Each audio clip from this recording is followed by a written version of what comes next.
Close your eyes and step back through the corridors of time. The year is 1095, and you find yourself standing in a vast field outside the French town of Clermont. The November air bites at your face as thousands of souls press around you. Nobles and peasants, merchants and monks, all drawn by whispers that have spread like wildfire across Christendom. Pope Urban II himself will speak today, and the very air thrums with anticipation. You're a young knight, perhaps 25 years old, your calloused hands still bearing the marks of countless hours wielding sword and lance. Your father's lands in Normandy provide enough to keep you fed and armed, but barely enough for glory. You've spent your life training for war, but the wars you've known have been petty affairs, disputes over boundaries, cattle raids, the endless feudal squabbles that define your world. Today, something greater calls. The Pope rises before the multitude, his white robes brilliant against the grey autumn sky. His voice carries with an authority that seems to pierce your very soul as he speaks of Jerusalem, of the Holy Sepulchre, defiled by infidel hands. He paints pictures with his words. Christian pilgrims robbed and murdered on the sacred roads. Byzantine brothers crying for aid against the Saracen tide. The very tomb of Christ weeping for deliverance. God wills it. The cry erupts from thousands of throats, including your own. Though you hardly realize you've spoken, the words seem to come from somewhere deeper than conscious thought, pulled from that place where faith and fury intertwine. Around you, men are already tearing strips from their cloaks, fashioning crude crosses to sew upon their shoulders. The symbol that will mark them, mark you as soldiers of Christ. In this moment, you feel it, that electric charge of divine mandate coursing through your veins. This is no mere war. This is a pilgrimage sanctified by steel, a chance to serve God and win both earthly glory and heavenly reward. The Pope promises remission of sins, the Church's blessing upon your blade, and lands richer than any European lord could dream. But more than that, he offers something your warrior's heart has always craved, a cause worthy of your life, perhaps worthy of your death. The crowd begins to disperse as darkness falls, but the fire has been lit. You know, standing there in that French field with the cross freshly sewn upon your surcoat, that your life has just changed forever. The boy who dreamed of knightly glory in your father's hall is gone. In his place stands a crusader, a soldier of the cross, ready to march to the very edges of the world in service of the highest cause you can imagine. You cannot know, in this moment of pure conviction, that the path ahead will test every assumption you hold about honor, faith, and the nature of God's will. You cannot foresee the deserts that will nearly kill you, the sieges that will break lesser men, the moments when you will wonder if the God you serve has abandoned you to die in a foreign land. All you know is the fire in your chest and the cross on your shoulder. And for now, that is enough. The first crusade has found its newest soldier.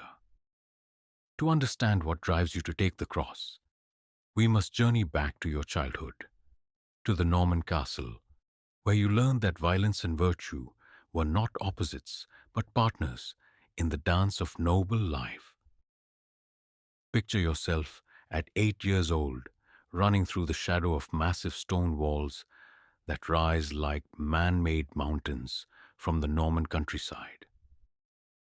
Your father's castle is not the romantic fairy tale stronghold of later imagination. It is a fortress of grey stone and pragmatic brutality, designed for one purpose: War. The great hall echoes with the clatter of arms and the rough laughter of knights. Tapestries depicting the deeds of Charlemagne and Roland hang from the walls, their threads telling stories of Christian heroes who died gloriously for faith and king. Your days begin before dawn with the sound of the chapel bell.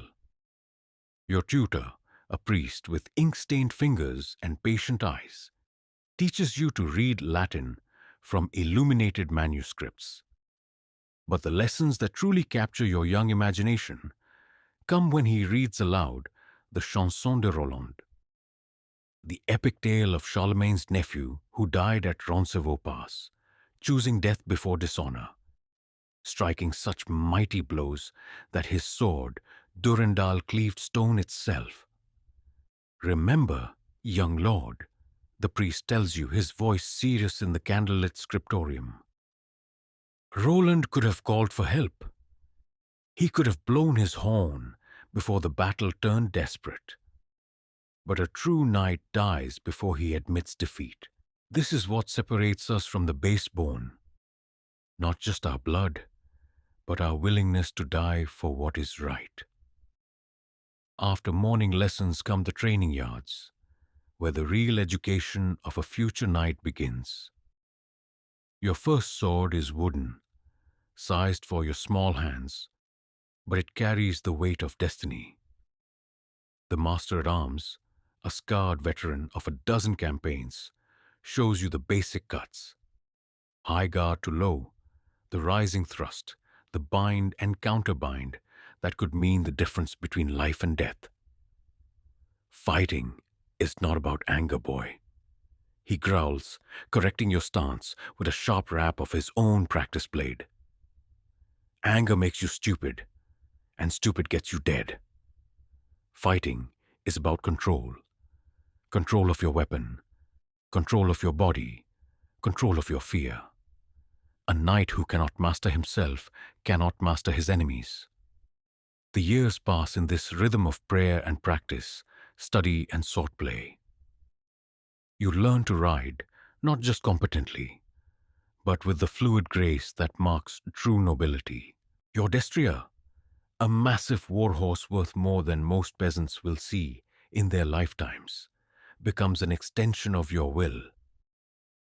Together, you and he charge at the quintin, the rotating practice target that will knock you from your saddle if your lance work is clumsy.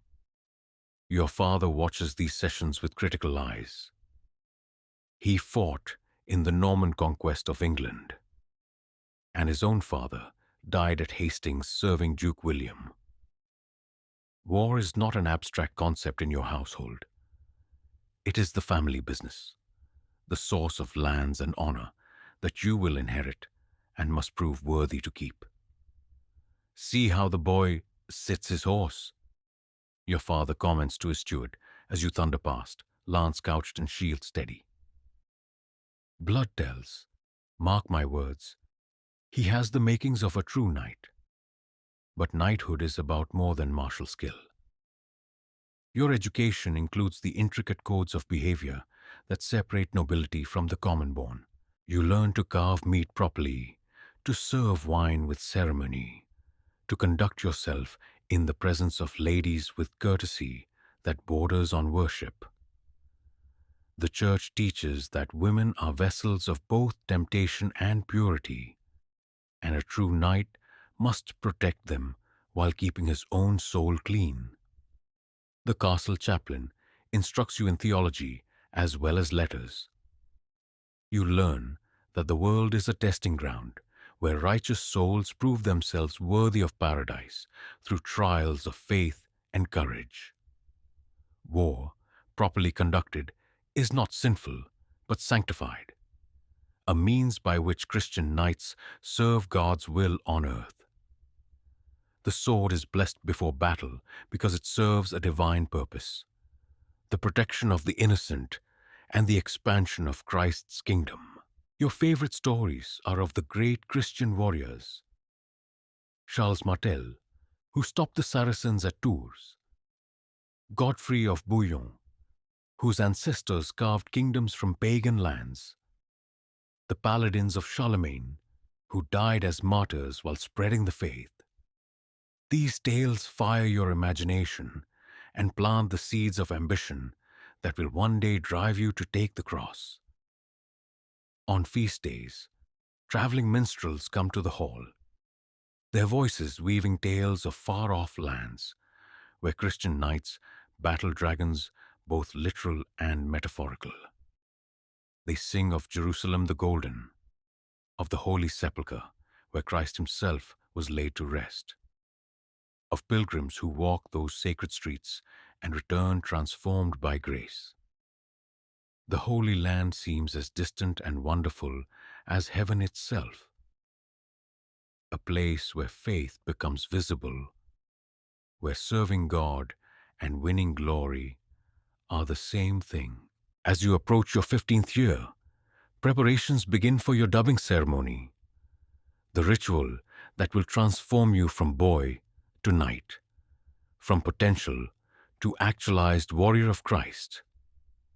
Your arms and armor are commissioned from the finest smiths, your destroyer trained for war, your soul prepared through confession and prayer.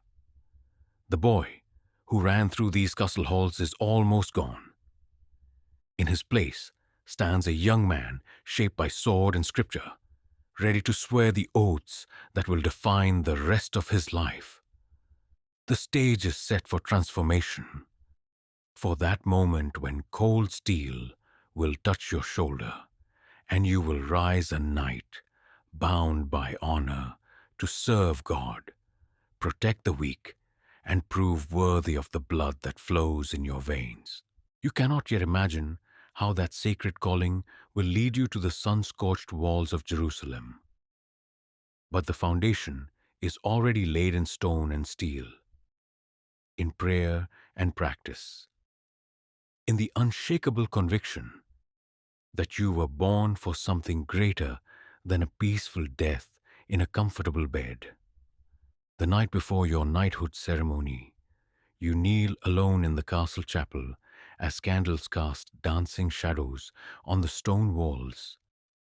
This is the vigil, 24 hours of prayer, fasting, and contemplation that will prepare your soul for the sacred transformation ahead. Your new sword lies before the altar, its blade gleaming in the candlelight like a sliver of fallen star. You are 18 years old, and every muscle in your body aches from years of training. Your shoulders have broadened, your hands grown strong from gripping sword and shield. But tonight, physical strength matters less than spiritual preparation.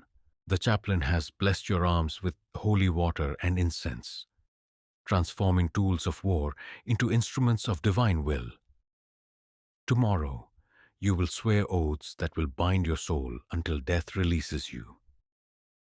The hours pass slowly as you wrestle with prayer and anticipation. Outside, you can hear the sounds of preparation. Servants readying the great hall, your father's knights arriving to witness the ceremony, horses stamping in the courtyard. But here, in the sacred silence, it is just you, God, and the weight of what you're about to become. Dawn breaks gray and cold as the ceremony begins. You have bathed in water, blessed by the priest, symbolically washing away the sins of your youth. Clean linen touches your skin, the purity you must strive to maintain as a knight of Christ. Over this goes your tunic, your mail hauberk, 40 pounds of interlocked steel rings that will protect your life in battle.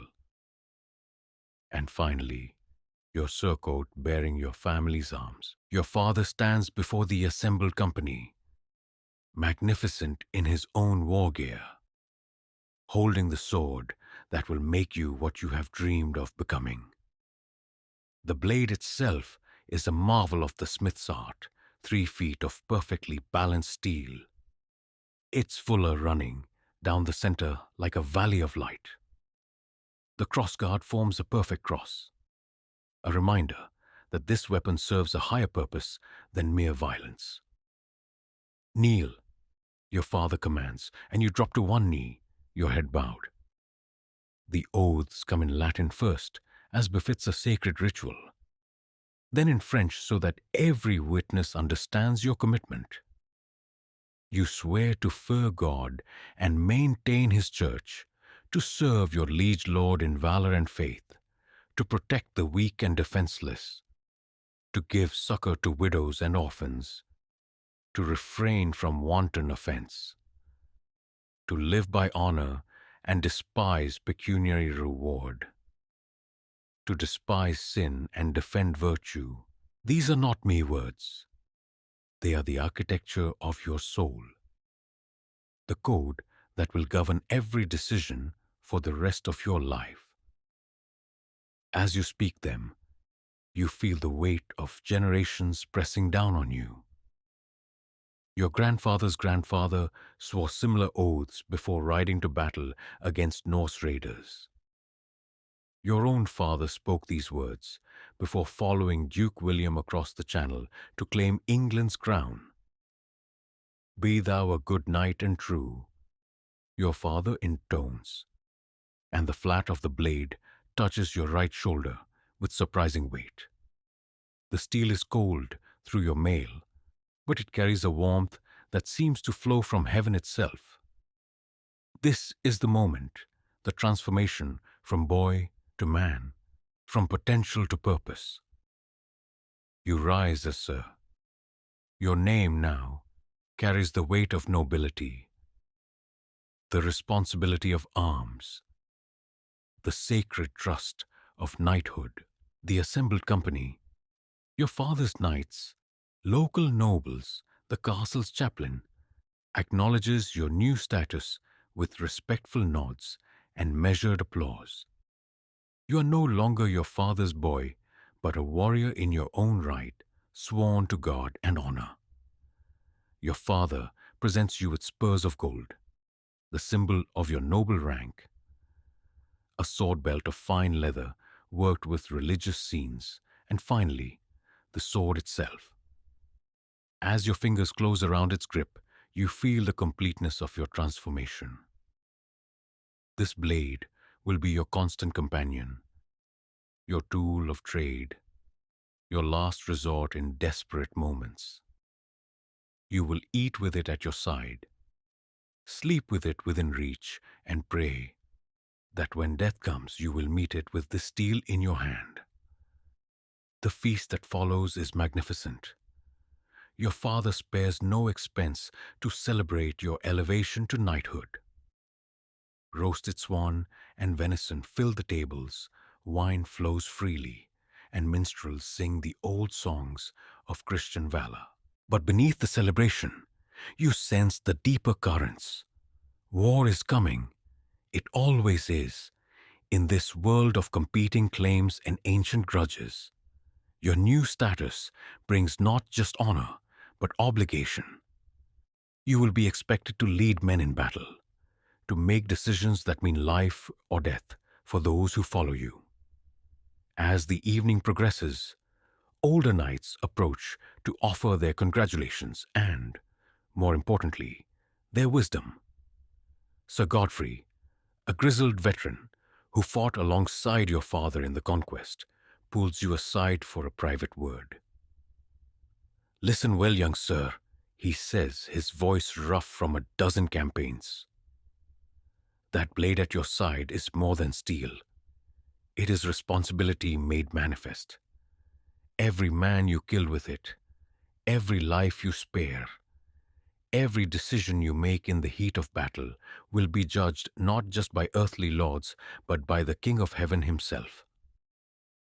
Knight means servant, never forget that. We serve God first, our liege second, and ourselves not at all. The wisdom settles in your mind like sediment in still water. You nod seriously, understanding that this grizzled warrior is trying to prepare you for truths that can only be learned through blood and sorrow. The songs make knighthood sound glorious, but the reality, will be harder than any poem can convey. As the feast winds down and you finally retire to your chamber, you feel the weight of transformation settling on your shoulders like a new cloak. Tomorrow, you will begin learning what it truly means to be a knight, not just in ceremony, but in practice, not just in your father's hall, but in the wider world, where honor and survival do not always align. The sword lies beside your bed, its blade catching moonlight from the narrow window. In the years to come, it will taste blood in defense of the innocent, flash in the desert sun of distant lands, and perhaps one day be pried from your cold fingers by enemies whose faces you cannot yet imagine. But tonight, it is simply beautiful, a perfect fusion of craftsmanship and purpose, steel sanctified for service to the highest cause you can conceive. You are a knight now, with all the glory and burden that title carries. The boy is dead, the man is born, the warrior of Christ awaits his calling. To understand why you would abandon the comfort of your Norman lands for the scorching uncertainties of holy war, you must first understand the medieval mind, a landscape of faith as solid as castle stone and as unquestioned as sunrise. In your world, the universe operates according to divine plan. Every event guided by the hand of an all-seeing God who judges not just actions but intentions, not just deeds but the very thoughts that spawn them. You wake each morning to the sound of church bells marking the canonical hours: prime, terce, sext, none, vespers, compline, a rhythm that shapes your days as surely as the rising and setting of the sun. Your castle chapel is not merely a place of worship, but the spiritual heart of your world. Its walls decorated with vivid frescoes depicting the eternal struggle between salvation and damnation, saints and demons, the narrow path to heaven and the broad road to hell. The Christ you worship is not the gentle shepherd of later centuries, but a warrior king, stern in judgment and mighty in battle. The crucifix above the altar shows not just suffering, but triumph. Death conquered, hell harrowed, Satan himself bound in chains. This is a Christ who came not just to save, but to claim victory. And his followers are called to be soldiers in the cosmic war between good and evil that rages across both earthly and heavenly realms. Your chaplain, Father Benedict, is a learned man who studied at the cathedral school in Chartres before coming to serve your family. He explains the theology that makes holy war not just permissible, but necessary.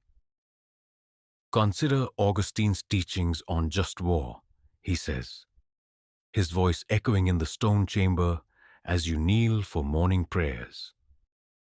Violence itself is not sinful. It is the intention behind violence that God judges. A knight who kills in defense of the innocent serves Christ as surely as a monk who prays in his cell. This doctrine transforms your martial training from worldly preparation into spiritual discipline. Every thrust of your sword, every charge with gouged lance, every hour spent perfecting the deadly arts of war becomes an act of devotion. You are not learning to kill for gold or glory, but to serve as God's instrument of justice, his sword arm reaching out to protect the righteous and punish the wicked. The theological framework that justifies your calling runs deeper than simple authorization for violence. Medieval Christianity divides humanity into three estates: those who pray, oratories; those who work, laboratories; and those who fight, bellators. As a member of the third estate, your very existence serves God's plan. Peasants till the soil to feed Christian bodies. Priests tend souls to nourish Christian spirits. Knights wield swords to protect Christian society from the forces of darkness. This understanding shapes every aspect of your worldview. When you look at a map, you do not see merely geographical features, but spiritual territories. Christendom is a fortress of light surrounded by pagan darkness. The Muslim lands to the south and east, the heathen territories to the north, the vast unknown regions where demons and monsters hold sway. Every mile of Christian territory gained is a victory for God. Every mile lost is ground yielded to Satan himself. The news from the east troubles your soul precisely because it represents such a spiritual catastrophe. Jerusalem is not merely a city, but the center of the world, the place where Christ himself walked and taught and died and rose again. That such a sacred site should remain in infidel hands is an affront to divine order, a wound in the very fabric of creation that cries out for healing. The pilgrims who return with stories of Christian shrines desecrated, of crosses torn down and replaced with the crescent moon of Islam, bring tidings that pierce your heart like physical wounds. Yet the theology of crusade presents a paradox that would trouble later generations, but which you navigate with the confidence of absolute faith. Christ commanded his followers to turn the other cheek, to love their enemies, to put away their swords and trust in divine justice. How then can a Christian knight reconcile the Prince of Peace with the call to holy war? The answer lies in the medieval understanding of love itself. True love, your chaplain explains, sometimes requires violence. Just as a loving father must sometimes punish a wayward child, so must Christian knights sometimes use force to protect the innocent and correct the wicked. The Muslim occupation of the Holy Land is not merely a political problem, but a spiritual crisis that threatens the salvation of countless souls. To allow such injustice to continue would be not mercy but neglect, not love but cowardice. This framework allows you to embrace contradictions that might paralyze a more skeptical age. You can pray to the same Christ who preached the Sermon on the Mount and then practice sword cuts against a straw dummy, seeing no conflict between morning devotions and afternoon preparations for war. Both activities serve the same master. Both advance the same cause. Both prepare you for the ultimate mission of Christian knighthood, the defense and expansion of God's kingdom on earth. The rituals of your daily life reinforce this integration of faith and warfare. Your sword is blessed before battle. Holy water sprinkled on its blade to transform steel into sacrament. Your war horse receives similar blessing, for even animals can serve divine purposes when properly consecrated. The cross sewn on your surcoat is not mere decoration, but spiritual armor, protecting your soul as surely as mail protects your body. When word comes of Pope Urban's call for crusade, it resonates in your soul like a bell struck in perfect harmony. This is not a summons to foreign adventure, but a call to fulfill your deepest purpose, to align your earthly vocation with your heavenly destiny. The opportunity to win both temporal glory and eternal salvation in a single campaign is not too good to be true. It is God's gift to a generation worthy of such grace. Your decision to take the cross requires no struggle with conscience, because conscience itself demands action. To remain in the comfortable safety of your Norman lands while Jerusalem languishes under infidel rule would be betrayal of everything you have been taught, everything you believe, everything you are. The iron faith that fills your soul forges iron will in your heart, and that will drives you toward the distant east where Christ himself waits to be served. In the privacy of your chamber, kneeling before a wooden crucifix carved by some forgotten monk, you offer the prayer that will shape the rest of your life. Lord Jesus Christ, let me be worthy of this calling. Let my sword serve your justice, my shield protect your people, my life advance your kingdom.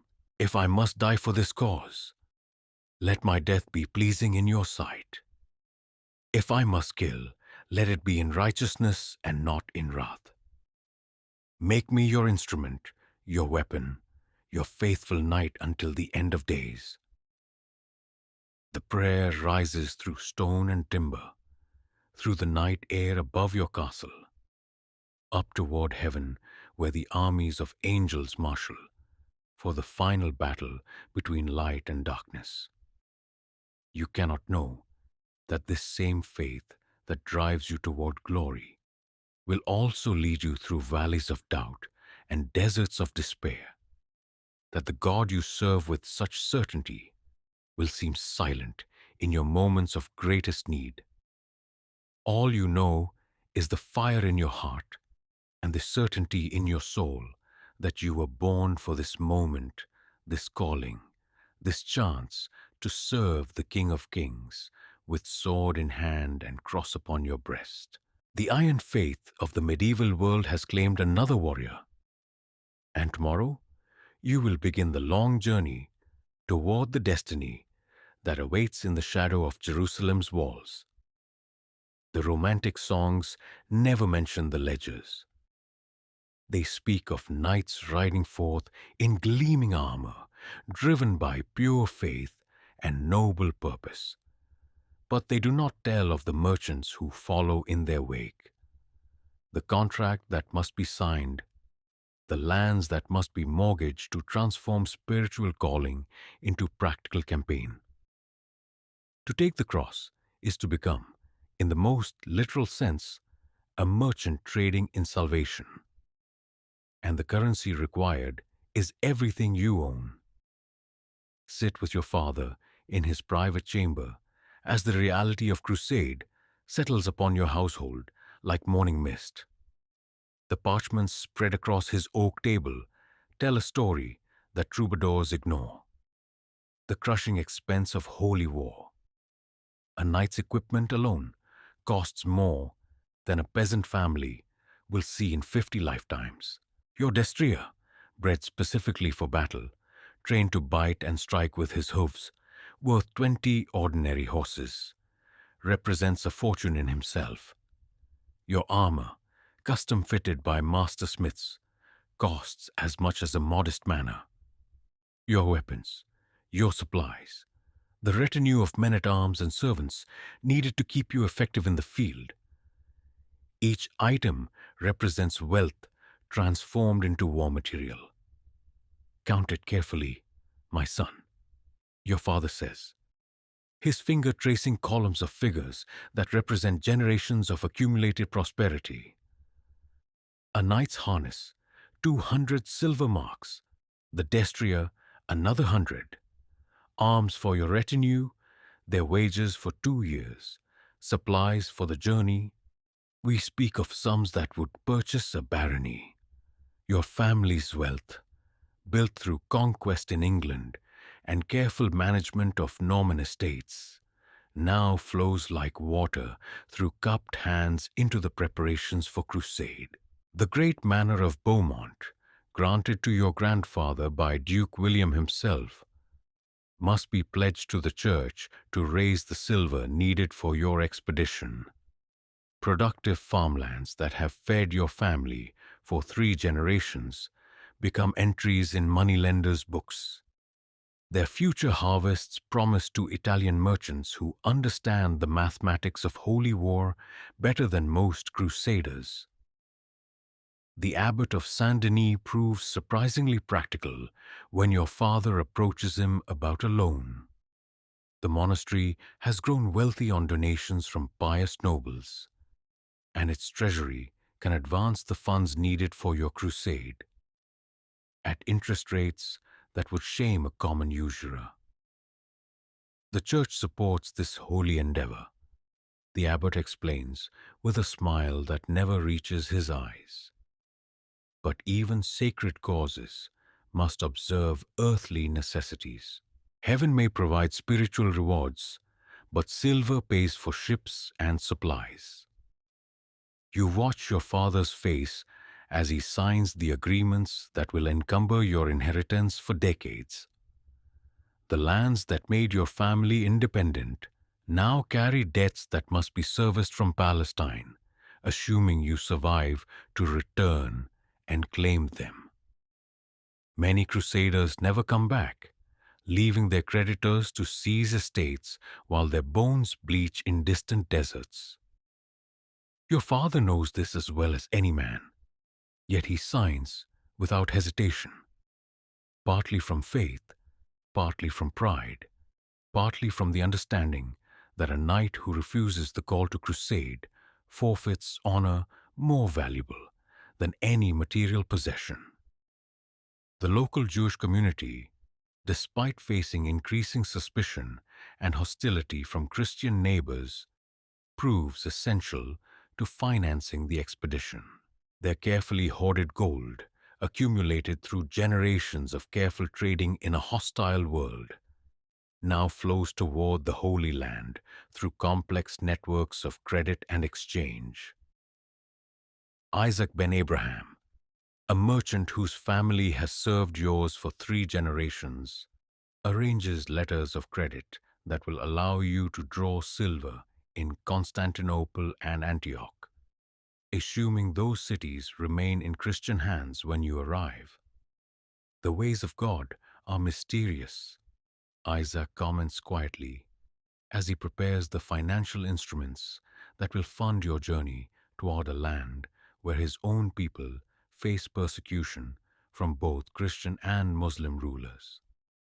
Perhaps in Jerusalem, all the children of Abraham will find the peace that eludes us elsewhere. The irony is not lost on you. Jews financing a crusade designed partly to reclaim lands from other non-Christians, their goal enabling an expedition that will ultimately turn its violence against Jewish communities as well as Muslim ones. But in your world, pragmatism and prejudice coexist with faith and fervor, creating contradictions that future generations will judge harshly, but which seem natural to your medieval mind. Italian merchants prove equally essential to your preparations. The great trading houses of Venice, Genoa, and Pisa have transformed holy war into profitable enterprise. Their ships carrying crusaders eastward and returning with spices, silk, and slaves. Enrico Dandolo, the aged doge of Venice, negotiates passage for crusading armies with the same sharp attention to detail he brings to any commercial venture. Ships, supplies, and safe passage to Constantinople will cost your expedition silver, gold, and potentially military service. The Venetians understand that crusades create opportunities for territorial gain as well as spiritual merit. Your own preparations involve decisions that transform abstract wealth into concrete military capability. The destrier you select must be sound in wind and limb, trained for battle, young enough to endure the journey, but experienced enough to serve effectively in combat. Master Guillaume, whose stables supply war horses to half the Norman nobility, evaluates potential mounts with the cold eye of a professional. This one has the bone for heavy work, he says, running his hands down the legs of a massive bay stallion. Good shoulder, deep chest, intelligent eye. He'll carry you through hell itself if you treat him properly. But remember, a dead horse leaves you fighting on foot, and foot soldiers don't last long in cavalry battles. Your armor requires similar careful attention. The hauberk of mail that will protect your life must be fitted precisely. Too loose, and it shifts dangerously in combat. Too tight, and it restricts movement. Master Andre, the smith who forged your sword, measures you as carefully as any tailor, marking the points where additional padding will be needed, calculating the weight distribution that will allow you to fight effectively while carrying 40 pounds of steel links. Good mail is like a second skin, he explains, his scarred hands checking each ring of interlocked steel. It should move with you, flex with you, protect you without hindering you. Poor armor kills more knights than enemy swords. Remember that when you're sweating under the desert sun. The financial strain of crusade transforms entire regions as noble families liquidate wealth accumulated over generations. Castles stand half empty as their lords sell furnishings to raise funds for expedition. Ancestral treasures, illuminated manuscripts, golden chalices, jeweled weapons flow into the hands of merchants and moneylenders who understand that crusading fever creates favorable buying opportunities. Your family's own sacrifices mirror those of countless others throughout Christendom. Your mother's dowry lands, held in trust since her marriage, are pledged to secure additional financing. Your younger brother's prospects for advantageous marriage diminish as the family's liquid wealth flows toward your expedition. Servants who have served your household faithfully for decades are dismissed to reduce expenses. Their tearful farewells, a reminder that holy war creates casualties long before the first battle is fought. Yet these sacrifices are offered willingly, even eagerly, because the spiritual economy of crusade promises returns that transcend material calculation. The Church teaches that taking the cross grants plenary indulgence, complete remission of the temporal punishment due for sin, a clean slate before God that normally requires years of penance to achieve. For a knight whose profession inevitably involves violence and bloodshed, such spiritual cleansing is worth any earthly price. The Pope's representatives, traveling throughout Christendom to preach the crusade, understand the economic as well as spiritual dimensions of their message. They speak to assembled nobles not just of heavenly rewards, but of earthly opportunities.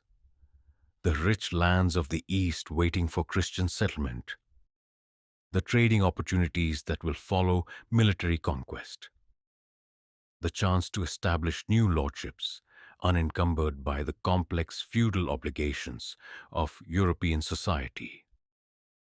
As your preparations near completion, you stand in your father's treasury, now nearly empty, and contemplate the transformation your decision has wrought.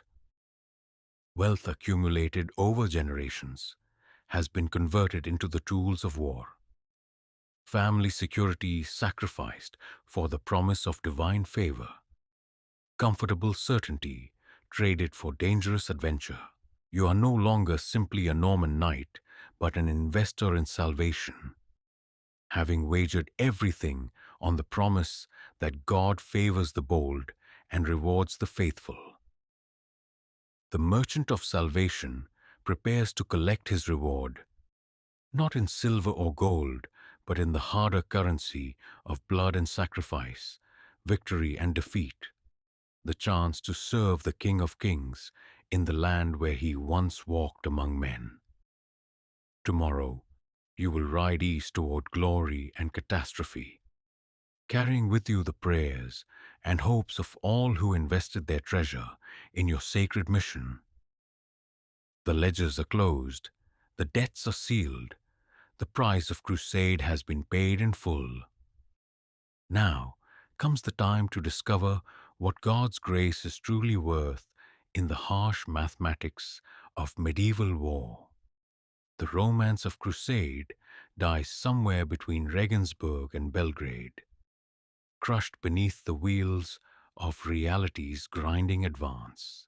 You learn this truth with every step your destrier takes along the ancient Roman roads that lead toward Constantinople, roads that prove as treacherous as any battlefield you will face in the Holy Land. Your column stretches for miles, a serpent of steel and suffering winding through the valleys of Central Europe. Count Raymond's Provençal army mingles with Bohemian knights. German pilgrims march beside Norman men-at-arms, and the babble of languages creates confusion that sometimes proves fatal when orders must be given quickly. You ride near the van, your family's banner marking your small contingent of 20 men-at-arms and twice that number of servants. But even from this privileged position, you can smell the misery that trails behind. The dead begin accumulating before you reach the Danube. Brother Marcus, the elderly priest who serves as your confessor, succumbs to fever somewhere in Bavaria, his body committed to foreign soil that will hold his bones until Judgment Day. Old wounds reopen during long days in the saddle. Your destrier stumbles in a pothole, and your left knee, broken years ago in a tournament, begins to throb with every hoof fall. But these are minor casualties compared to the hemorrhaging of men and material that marks your passage eastward. Water becomes the enemy you did not expect. The wells along your route, adequate for local populations, cannot supply an army of 30,000 souls. Competition for clean water sources leads to fights between contingents, and you find yourself drawing steel against fellow Christians over access to a muddy creek outside Nuremberg. The irony burns. Knights sworn to reclaim Jerusalem from infidels, ready to kill each other over drinking water, still 2,000 miles from their destination. Disease follows thirst like a faithful hound. The flux strikes your column near Passau, turning proud knights into groaning invalids who soil themselves helplessly while trying to maintain the dignity of their station. You watch Sir Geoffrey de Montfort, a veteran of a dozen campaigns, weep like a child as dysentery strips away his strength and his pride in equal measure. He dies 3 days later, his body hastily buried beside the road while his men divide his equipment among themselves. Your supply train proves as vulnerable as your soldiers. The carts that carry spare weapons and armor, medical supplies, and the hard currency needed to purchase food become targets for every desperate brigand between France and Byzantium. Local populations, initially welcoming to crusading armies, quickly learn that hospitality toward pilgrims can bankrupt entire villages. What begins as trade soon becomes extortion, and extortion graduates to outright robbery when the crusaders grow desperate enough to take what they cannot buy. The weather turns against you as autumn deepens into winter. Rain transforms the roads into rivers of mud that swallow wagons whole. Your destrier, worth a king's ransom in Normandy, nearly breaks his neck when a hidden pothole sends him crashing to his knees. The fall drives your knee into the pommel of your saddle with force that makes you vomit, but you dare not show weakness before your men. A commander who cannot ride effectively cannot command effectively. And men who lose faith in their leader rarely live to see home again. Hungarian territory brings new challenges as King Coleman's officials extract tribute from every crusading army that crosses their borders. The silver you thought would last until Constantinople melts away in tolls and safe conduct fees that have no basis beyond the naked reality that you need passage more than the Hungarians need your friendship.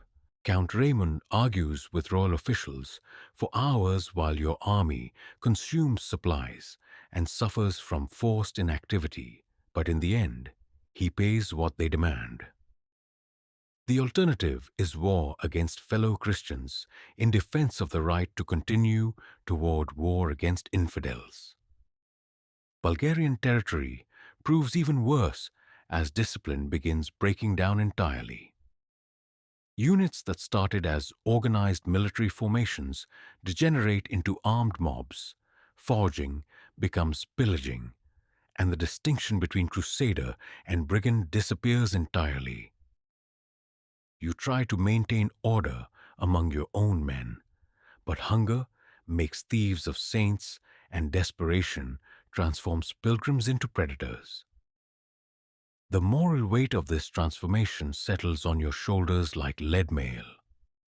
These are the same men who knelt beside you in French chapels, who took the cross with tears of joy streaming down their faces, who swore sacred oaths to serve Christ and protect the innocent. Now you watch them strip grain from Bulgarian peasants who will starve before spring, and you lack the authority, or perhaps the will, to stop them. The distance between holy warrior and common bandit proves shorter than any theologian would care to admit. Food becomes a weapon more deadly than any sword. The countryside through which you pass has been picked clean by previous armies, Peter the Hermit's mob, Count Hugh's advance guard, the German contingents that preceded you by mere weeks. What crops remain standing are guarded by armed peasants who have learned that Christian mercy extends only as far as Christian stomachs are full. Your men begin to speak openly of returning home, of abandoning the crusade before it properly begins, of the folly of trusting in divine providence when earthly logistics fail so completely. The horses suffer worst of all. Your destrier, that magnificent animal that carried you so proudly from Norman fields, begins to show his ribs despite your careful rationing of grain. Lesser mounts simply collapse and die, their bodies marking your passage like milestones of misery. Men who lose their horses lose their status as knights, becoming common foot soldiers in an army that prizes cavalry above all else. You watch proud nobles walking in the mud beside pack animals, their golden spurs tarnished with road dust and humiliation. Winter catches your army in the mountains of the Balkans, and you learn that cold kills more efficiently than any human enemy. Frost makes your mail brittle enough to shatter, turns your sword hilt into an instrument of torture when bearskin touches steel, transforms breath into ice crystals that cut your lungs with every inhalation. The sick die first, then the old, then anyone unlucky enough to lose the constant battle against exposure and exhaustion. Brother Thomas, the young monk who joined your household as chaplain when the elderly Brother Marcus died, tries to maintain morale through constant prayer and theological explanation. God tests us as he tested Job, he insists, his voice hoarse from preaching to increasingly skeptical audiences.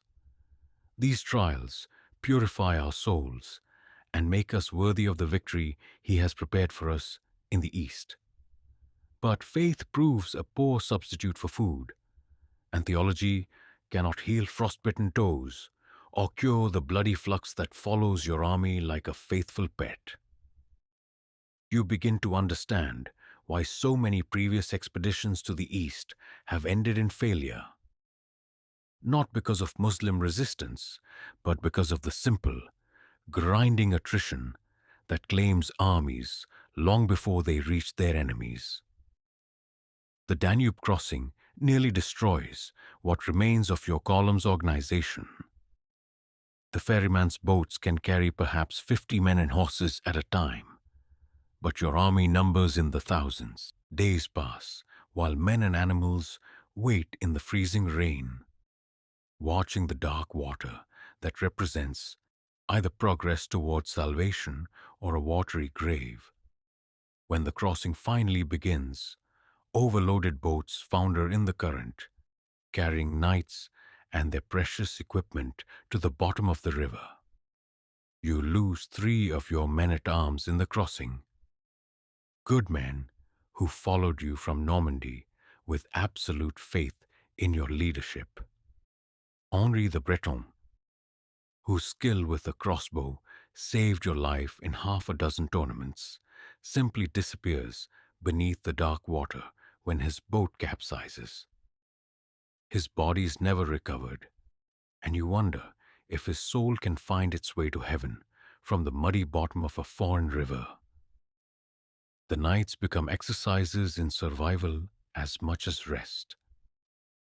Your pavilion, once a symbol of noble status, now serves as a desperate refuge against elements that seem determined to kill you. Inside, wrapped in every piece of cloth you can gather, you listen to the sounds of an army slowly dying, the moans of the sick, the prayers of the desperate, the quiet sobbing of men who have begun to understand that glory and death are often the same thing.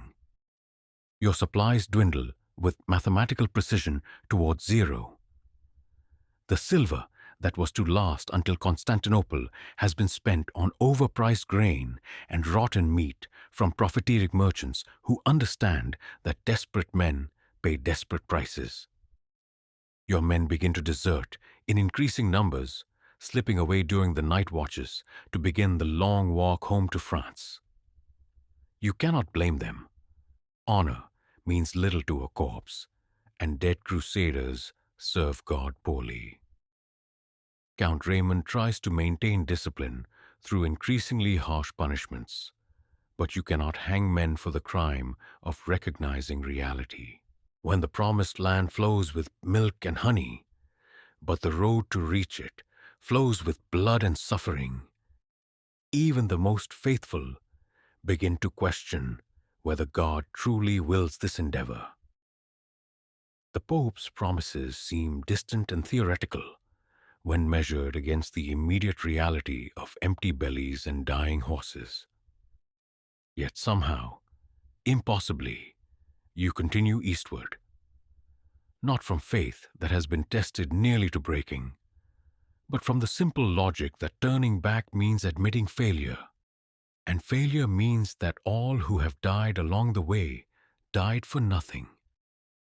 The sunk cost of blood and treasure drives you forward when divine calling might counsel retreat. The Bulgarian mountains give way to Thracian plains, and slowly, like a fever breaking, conditions begin to improve. Food becomes more available as you approach the great trade routes that feed Constantinople. Local populations, enriched by Byzantine gold, prove more willing to trade fairly with crusading armies. Your destrier begins to regain weight, your men to recover their spirits, your column to remember what it might feel like to be an army rather than a migration of armed refugees. But the scars remain. You have learned that pilgrimage is warfare against the earth itself, that devotion cannot defeat logistics, that even the most sacred missions must answer to the harsh mathematics of supply and attrition. The roads to Jerusalem are indeed paved with bones, but they are crusader bones as much as infidel ones. Christian graves marking the path toward the holy city, like monuments to the gap between intention and reality. As the great walls of Constantinople finally rise before you, gold and purple in the morning sun, you understand that you are no longer the knight who rode out from Normandy with such confidence and faith. The road has transformed you as surely as any ritual, burned away illusions and revealed truths that no amount of training could teach. You are harder now, more realistic, more aware of the price that must be paid for every mile gained toward your sacred destination. The boy who dreamed of glorious crusade is buried somewhere along the roads of bone and stone that stretch behind you. In his place rides a man who understands that God helps those who help themselves, that even divine missions require earthly planning, that the path to salvation runs through valleys of suffering that would test the faith of angels themselves. Tomorrow, you will see the greatest city in the Christian world. But tonight, you are simply a survivor of the journey that kills more crusaders than any infidel army ever will. Nothing in your Norman upbringing has prepared you for Constantinople. As your weary column crests the final hill before the great city, you feel your breath catch in your throat at the sight that spreads before you. A vision of gold and marble that seems to float between Europe and Asia, like something conjured from the dreams of angels.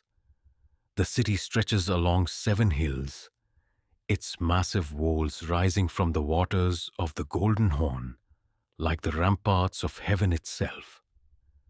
Hagia Sophia dominates the skyline, its great dome catching the morning light and throwing it back toward the sky in sheets of reflected glory. Palaces cascade down toward the harbor in terraces of purple marble and golden mosaics, while the streets themselves seem to glitter with a wealth that makes your own Norman castles appear poor as peasant hovels. Your destrier, recovered somewhat from the tribulations of the road, prances nervously beneath you, as if sensing that you have entered a world where different rules apply. The very air smells different here. Not the familiar scents of Western Europe, but exotic fragrances of sandalwood and cinnamon, myrrh and silk, the concentrated essence of trade routes that stretch from Ireland to India. This is not merely a city, but the crossroads of the world, where East meets West in a marriage of power and prosperity that dwarfs anything you have ever imagined. The guards who escort your army toward its designated camp outside the city walls are unlike any soldiers you have encountered. Their armor gleams with a perfection that speaks of master craftsmen and unlimited resources. Their weapons bear decoration that transforms tools of war into works of art. They ride horses bred for generations to carry the elite of the world's richest empire. And they regard your mud-stained column with expressions that mix curiosity, amusement, and barely concealed contempt. Emperor Alexios Komnenos receives the crusading leaders in the palace of Blachernae, and you are fortunate enough to accompany Count Raymond as part of his entourage. The throne room alone is larger than your father's entire great hall. Its walls covered with mosaics that depict 1,000 years of Byzantine triumph. The emperor himself sits upon a throne that incorporates enough gold and precious stones to purchase half of Normandy, his purple silk robes rustling with the sound of ultimate authority. But it is not the emperor's wealth that unsettles you. It is his intelligence. Alexios speaks fluent Latin with a precision that puts your own education to shame, demonstrates knowledge of Western military tactics that suggests his spies know more about crusading armies than their own leaders do, and negotiates with a sophistication that makes the blunt honesty of Norman politics seem childishly naive. "We welcome our brothers from the West," the Emperor says, his voice carrying across the vast chamber with practiced ease. "The enemies of Christ threaten our eastern territories, and we rejoice that the warriors of God have answered our call for aid.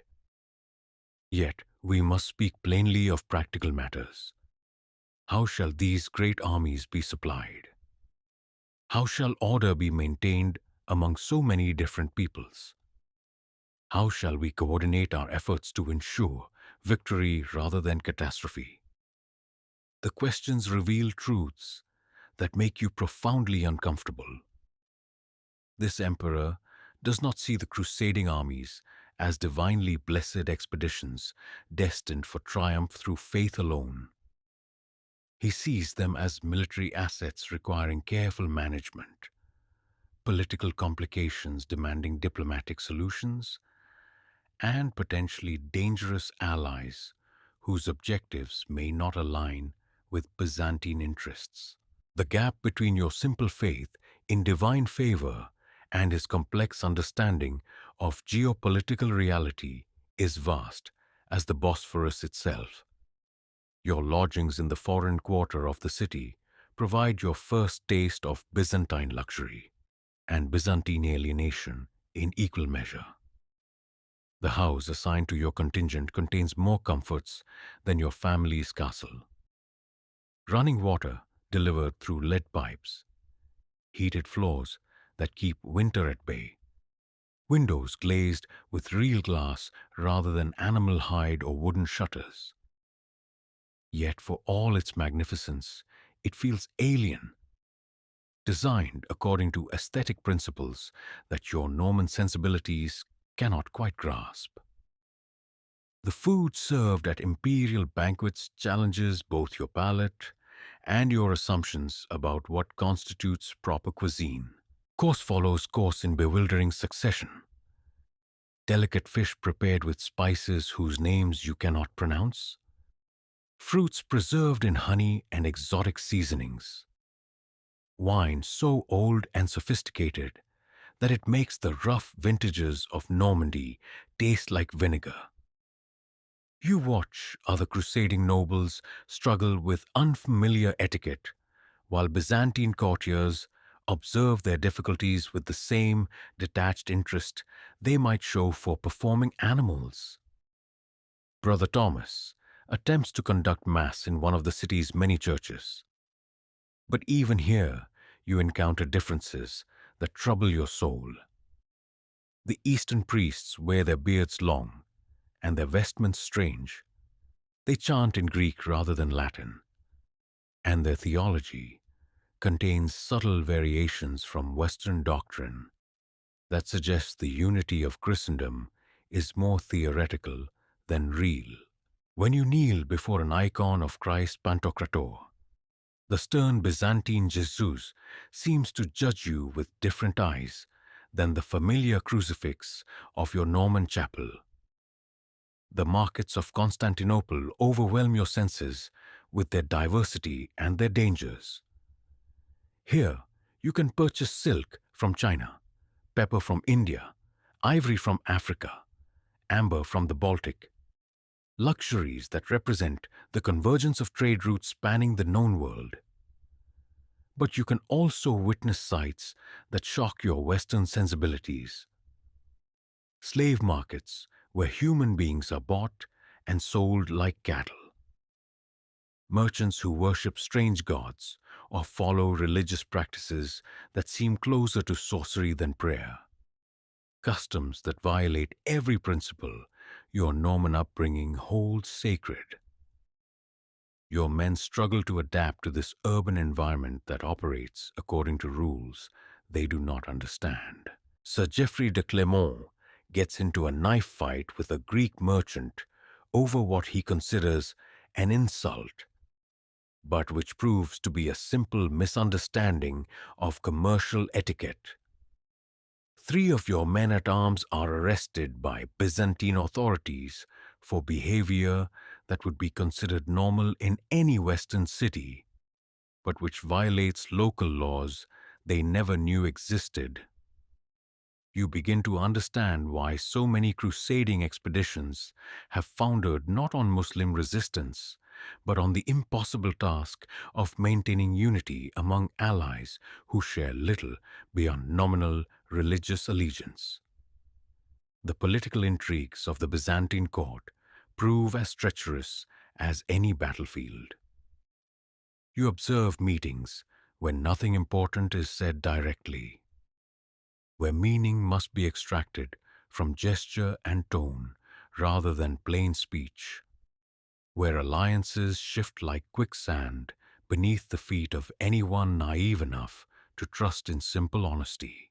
The emperor's advisors smile when they speak of cooperation with the crusading armies, but you sense calculations behind their courtesy that have little to do with shared faith or common cause. Most disturbing of all is the gradual realization that the Byzantines view the Western Crusaders not as saviors, but as useful barbarians, crude but effective tools for recovering territory lost to Muslim expansion. When imperial officials speak of the Frankish temperament or Western directness, you hear condescension wrapped in diplomatic language. They need your swords, but despise your simplicity. Welcome your military assistance, but fear your political ambitions. The negotiations over the oath of fealty that Alexios demands from crusading leaders reveal the fault lines that will eventually destroy any hope of genuine cooperation. The emperor insists that any territory recovered from Muslim control must be returned to Byzantine rule, while the crusading nobles expect to establish their own lordships in conquered lands. Both sides speak of sacred obligations and ancient rights, but underneath the theological language runs the harder current of competing imperial ambitions. You witness Count Raymond's reluctant agreement to swear modified fealty to the emperor, his face flushed with anger at being forced to bow before a Greek ruler who makes no secret of considering Westerners fundamentally inferior.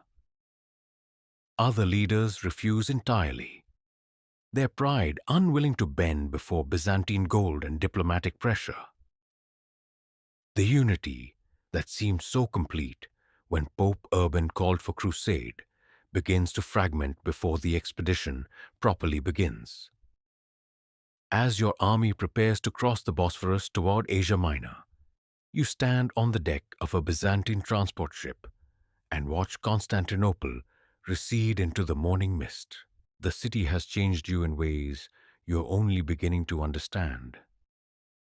The comfortable certainties of your Norman worldview have been shaken by exposure to a civilization that combines Christian faith with sophistication you never imagined possible. You have learned that the world is larger and more complex than your provincial education suggested, that Christendom itself contains fault lines and contradictions that no amount of shared theology can completely bridge, that the simple crusading ideal of Christian unity against infidel enemies dissolves into competing nationalisms and clashing ambitions when subjected to the harsh light of political reality.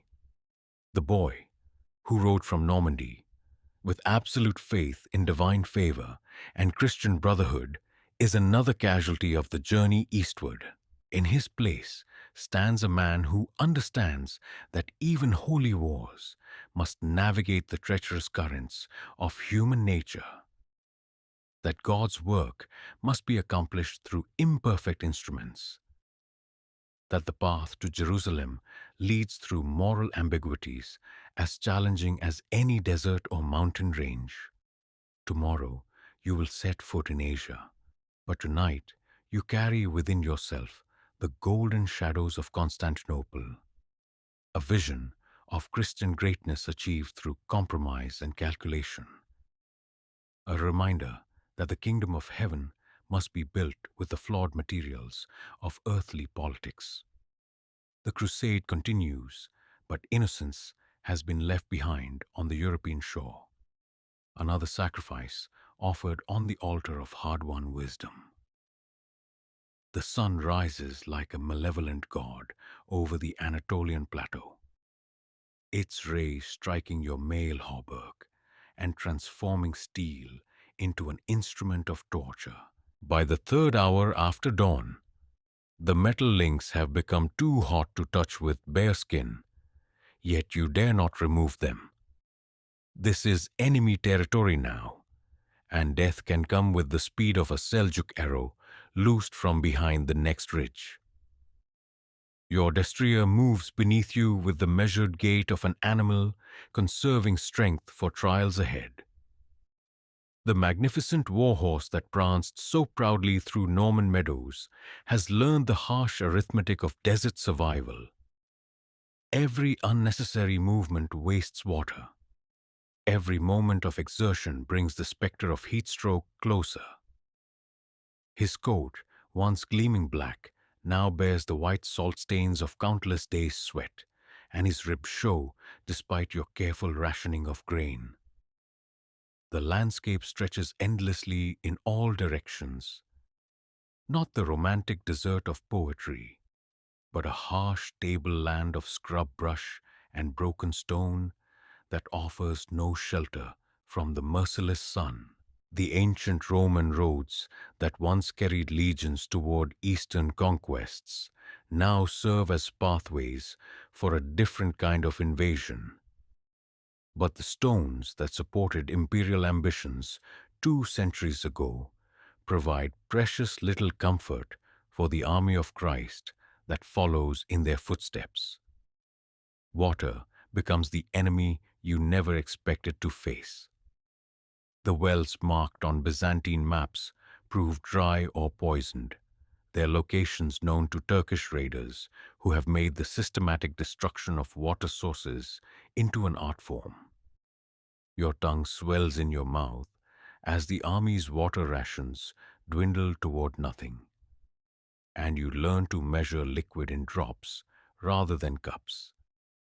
To fight fellow Christians for access to muddy pools that would have been scorned by your father's pigs. The mirages begin appearing in the third week after leaving Constantinople. Shimmering lakes that dance always just beyond reach. Tantalizing visions of cool water that mock your thirst with their impossible beauty.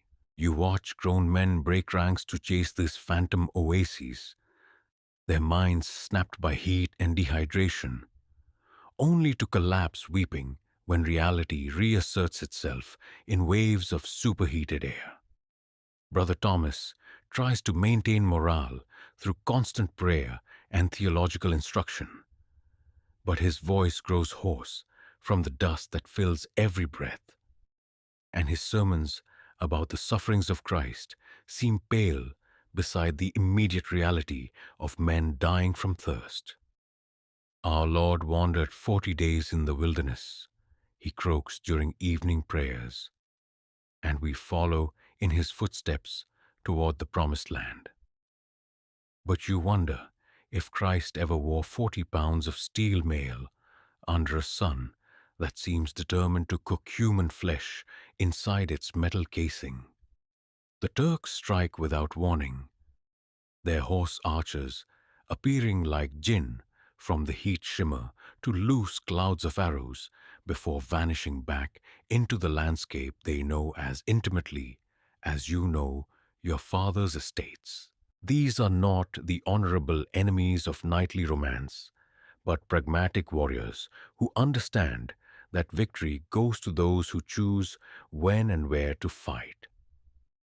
They refuse your challenges to open battle, content to bleed your army slowly through 1,000 pinprick attacks that leave no target for righteous Christian vengeance.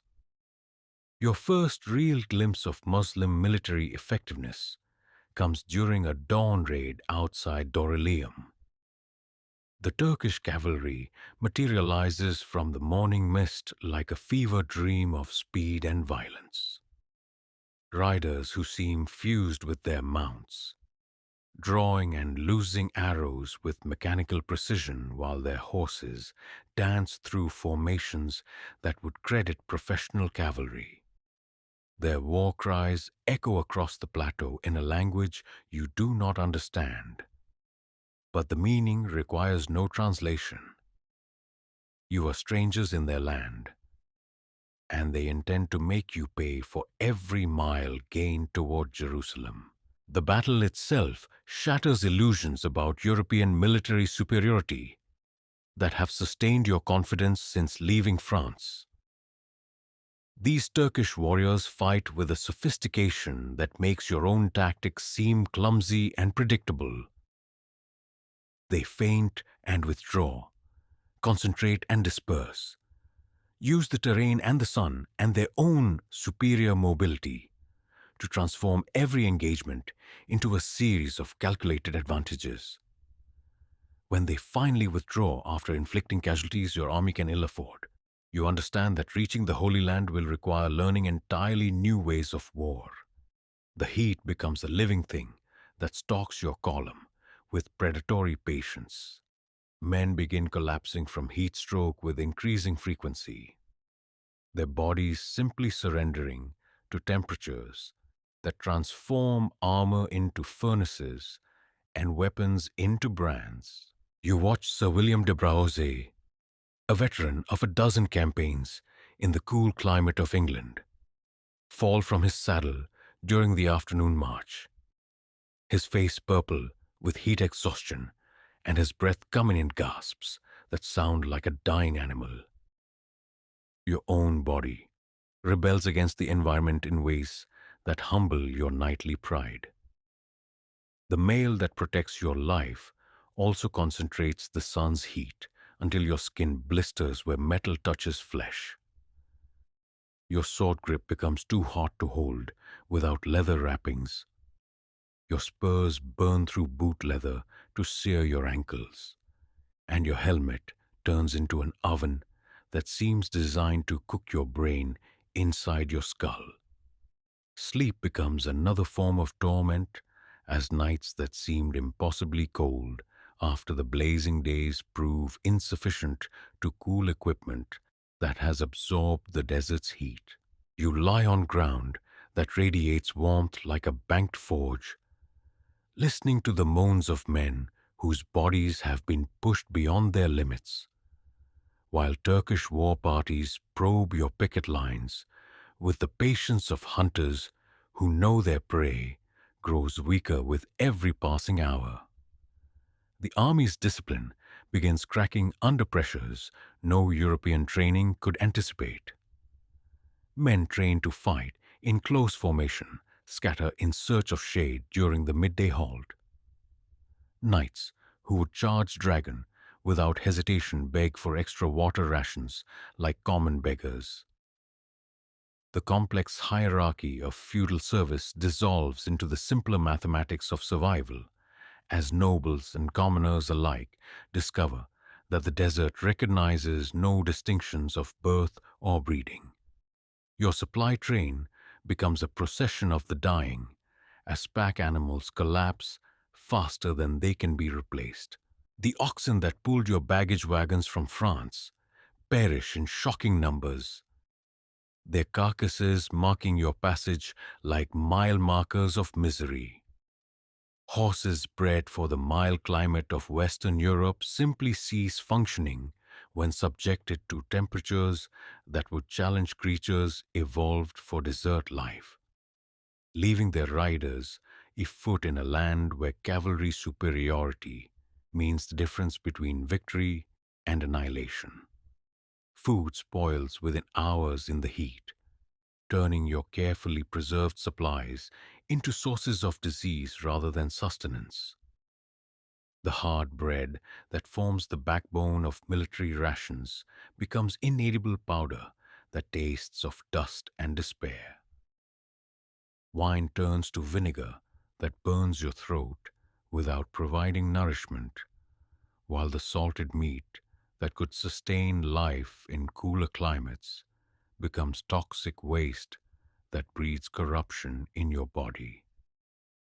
Yet somehow, impossibly, the army continues its eastward march, not from faith that has been tested beyond breaking point, but from the simple understanding that stopping means dying, that retreat means admitting that every sacrifice made so far has been meaningless.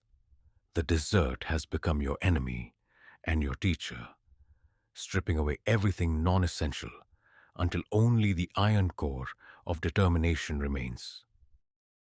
You learn to sleep during the day and march at night, to wrap your weapons in cloth to prevent burns, to ration water with the precision of a miser counting gold. The lessons come hard and are written in the graves of those too slow to adapt, but they come nonetheless. You are being transformed by fire and thirst into something harder than the knight who rode from Normandy, something that might actually survive to see Jerusalem. The nights become your salvation as the temperature drops enough for human endurance to reassert itself. Under stars that shine with crystalline brilliance in the dry air. You remember why you began this journey. The desert may be killing your body, but it is tempering your soul like steel heated in a forge. Every mile gained toward the east is purchased with suffering that purifies as surely as any sacrament. When dawn breaks on your 60th day in Anatolia, you understand that you have undergone a baptism more profound than any ceremony performed in French cathedrals. The Crusade has claimed its tribute in blood and tears, but those who survive have been transformed into instruments capable of accomplishing the impossible. The boy who dreamed of glorious crusade is dead, consumed by heat and hardship.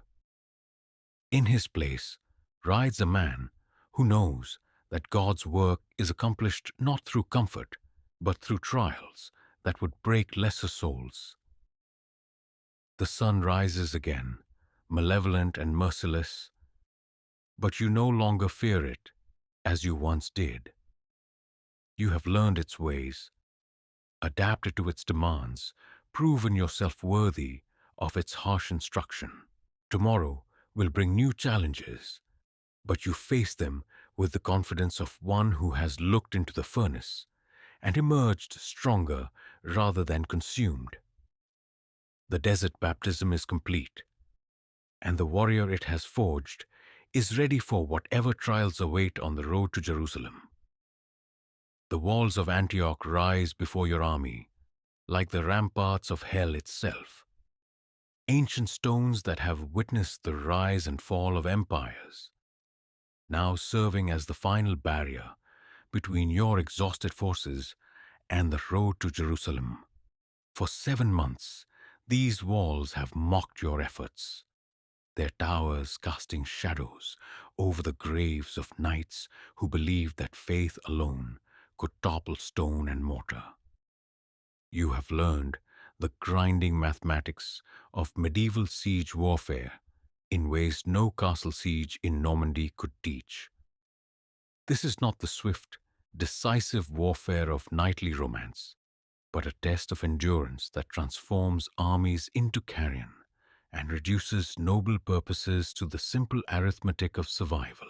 The city's defenders, led by the Turkish lord Yagi Sian, understand siegecraft as well as any European engineer, and they have turned Antioch into a labyrinth of death that swallows Christian blood without offering hope of quick victory. Your encampment stretches for miles around the city's perimeter, a testament to the massive scale of this undertaking and its progressive deterioration. What began as an organized military operation has devolved into something resembling a medieval slum, a chaotic sprawl of tents, hovels, and improvised shelters where disease spreads faster than gospel, and despair grows like weeds after rain. The siege engines that represent your army's best hope for victory stand like monuments to frustrated ambition. The great trebuchets, assembled from timbers hauled across hundreds of miles of hostile territory, hurl stones against walls that seem to absorb punishment without significant damage. The mangonels and catapults that cost fortunes in silver and months of labor succeed mainly in providing targets for the accurate archery of Turkish defenders who have had generations to perfect their craft. Your own position in this mechanical warfare is both privileged and cursed. As a knight of noble blood, you are spared the worst details of common labor: the digging of trenches, the hauling of stones, the construction of palisades that protect the siege works from enemy sorties. But this privilege comes with responsibilities that prove more burdensome than physical labor: the command of men whose faith wavers daily, the rationing of supplies that dwindle with mathematical precision towards zero, the maintenance of discipline among soldiers who have begun to understand that their commanders possess no special insight into God's will. Food becomes the weapon that may defeat your army before Turkish scimitars get the chance. The countryside around Antioch has been stripped bare by 7 months of foraging, and supply lines stretching back to Constantinople prove vulnerable to raiders who understand that hungry armies make poor fighters. Your men begin eyeing the horses with expressions that would have been unthinkable at the campaign's beginning, and you find yourself calculating how long human beings can survive on boiled leather and hope. The first cases of cannibalism emerge in the 3rd month of the siege, spoken of in whispers around dying campfires, but impossible to ignore when the evidence lies scattered around the army's periphery. You try to maintain discipline through harsh punishment, but how do you court-martial men for eating the dead when the alternative is joining them in death? The theological implications trouble Brother Thomas more than the practical realities trouble you. By this point, survival has become its own sacrament, and God's mercy seems more concerned with keeping souls in bodies than with maintaining ceremonial purity. Disease follows hunger with the reliability of winter following autumn. The flux returns with doubled virulence, killing knights and common soldiers with democratic efficiency. Fever sweeps through the camp in waves, each outbreak claiming men who survived Turkish arrows, only to fall to enemies too small to see. Your own constitution, hardened by months of privation, holds against the worst infections, but you watch friends and followers die with a regularity that makes grief itself a luxury your spirit can no longer afford. The siege's psychological toll proves as devastating as its physical cost. Men who knelt in French churches to take the cross now curse God openly, their faith shattered by the gap between divine promise and earthly reality. Some desert outright, slipping away during night watches to begin the impossible journey home. Others break in more subtle ways, remaining physically present while their minds retreat into madness that seems preferable to continued awareness of their situation. Turkish sorties test your army's diminishing strength with calculated precision. The defenders wait for moments of maximum vulnerability. During mealtimes, when the watch changes, When Christian attention focuses on the complex rituals of siege warfare, then strike with forces perfectly sized to inflict casualties without risking decisive engagement. These raids serve multiple purposes. They disrupt siege operations, harvest weapons and equipment from Christian dead, and provide intelligence about crusader morale and capability. Your first real combat against Muslim warriors comes during one such sortie, when Turkish cavalry penetrate your section of the siege lines during a dawn attack that catches your men preparing for morning prayers. The enemy riders appear like demons from the grey light, their war cries echoing off the ancient walls as they drive toward your position with lances couched and scimitars gleaming. The fight that follows shatters any remaining illusions about the nature of warfare against professional soldiers. These Turkish warriors fight with a skill that makes your tournament victories seem like children's games. Their weapons, forged from steel superior to European iron, cut through mail with ease that speaks of metallurgical sophistication your smiths cannot match. Their tactics, developed through centuries of warfare against Byzantine and Arab enemies, exploit weaknesses in Western fighting techniques that you never knew existed. You kill your first Muslim during this engagement, a young warrior whose skill nearly costs you your life before superior armor and desperate strength allow you to drive your sword through his ribs. As he dies, his lips move in what might be prayer or curse, words in a language you do not understand but whose meaning transcends translation. This is someone's son, someone's pride, someone's hope for the future, now becoming meat for the carrion birds that circle every battlefield. The moment brings no satisfaction, only the hollow understanding that killing, regardless of its justification, diminishes both victor and victim.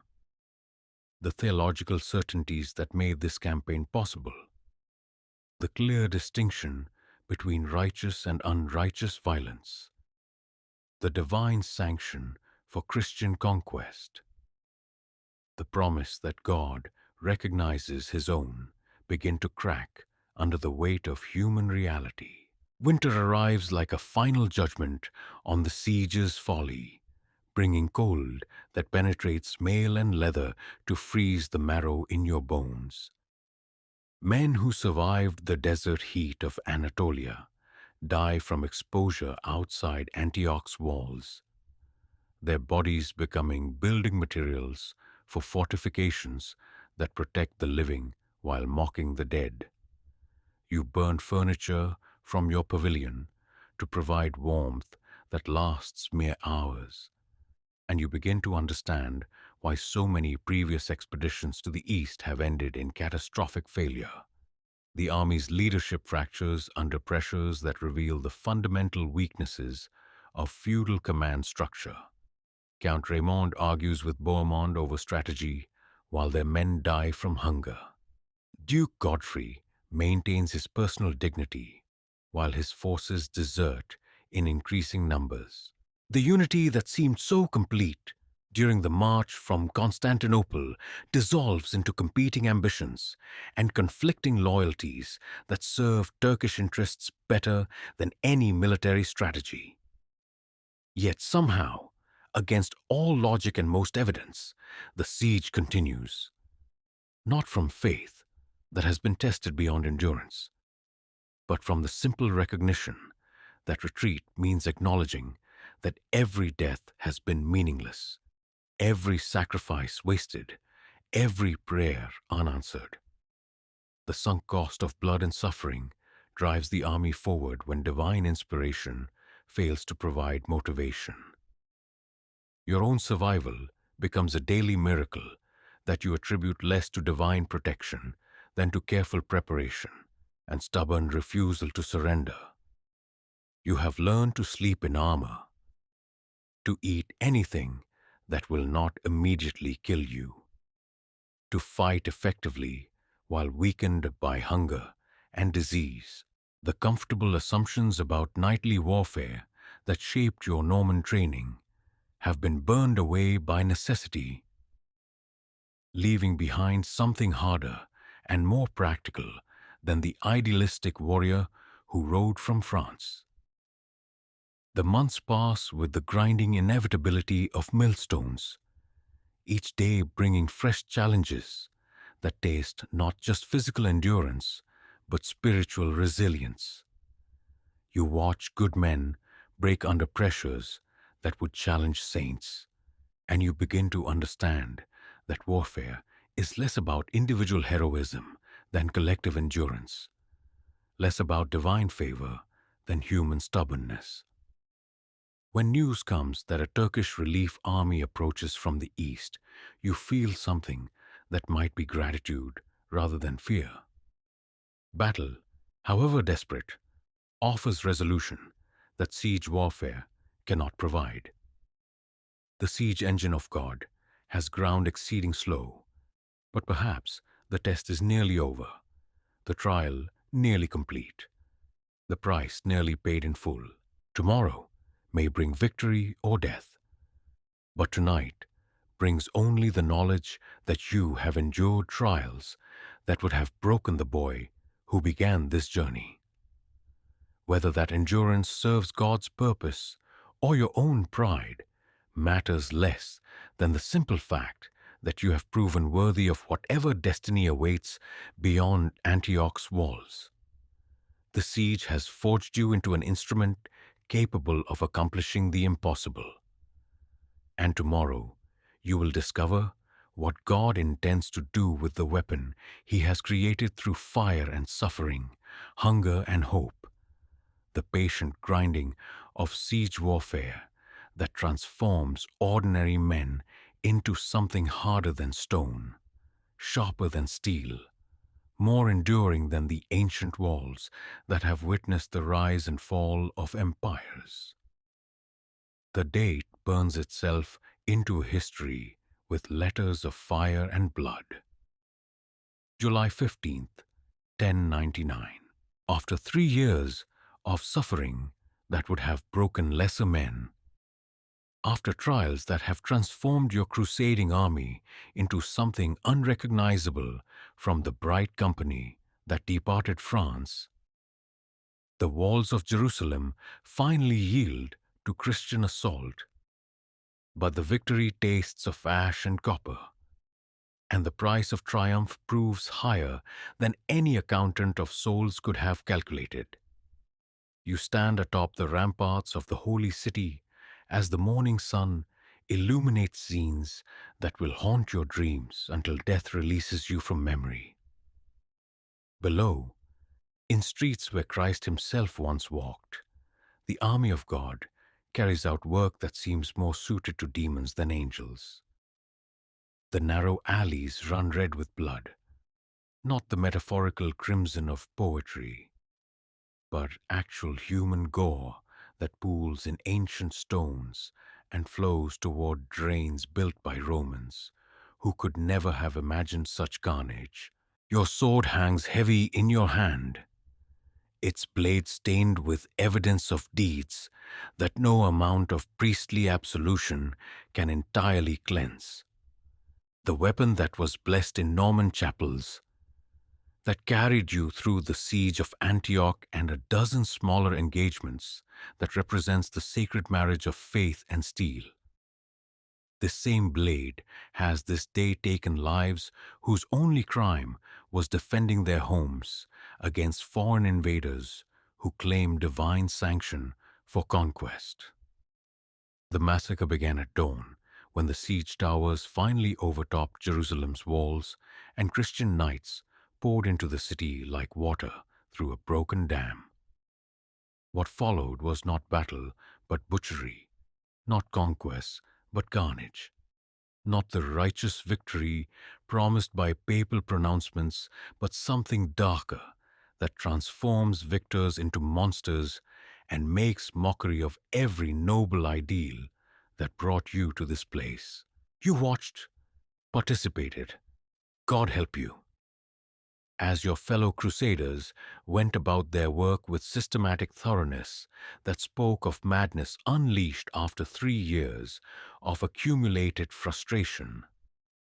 The Jewish quarter burned first, its synagogue packed with families who sought sanctuary in their house of worship, only to find that Christian mercy extended no protection to those who had rejected Christ.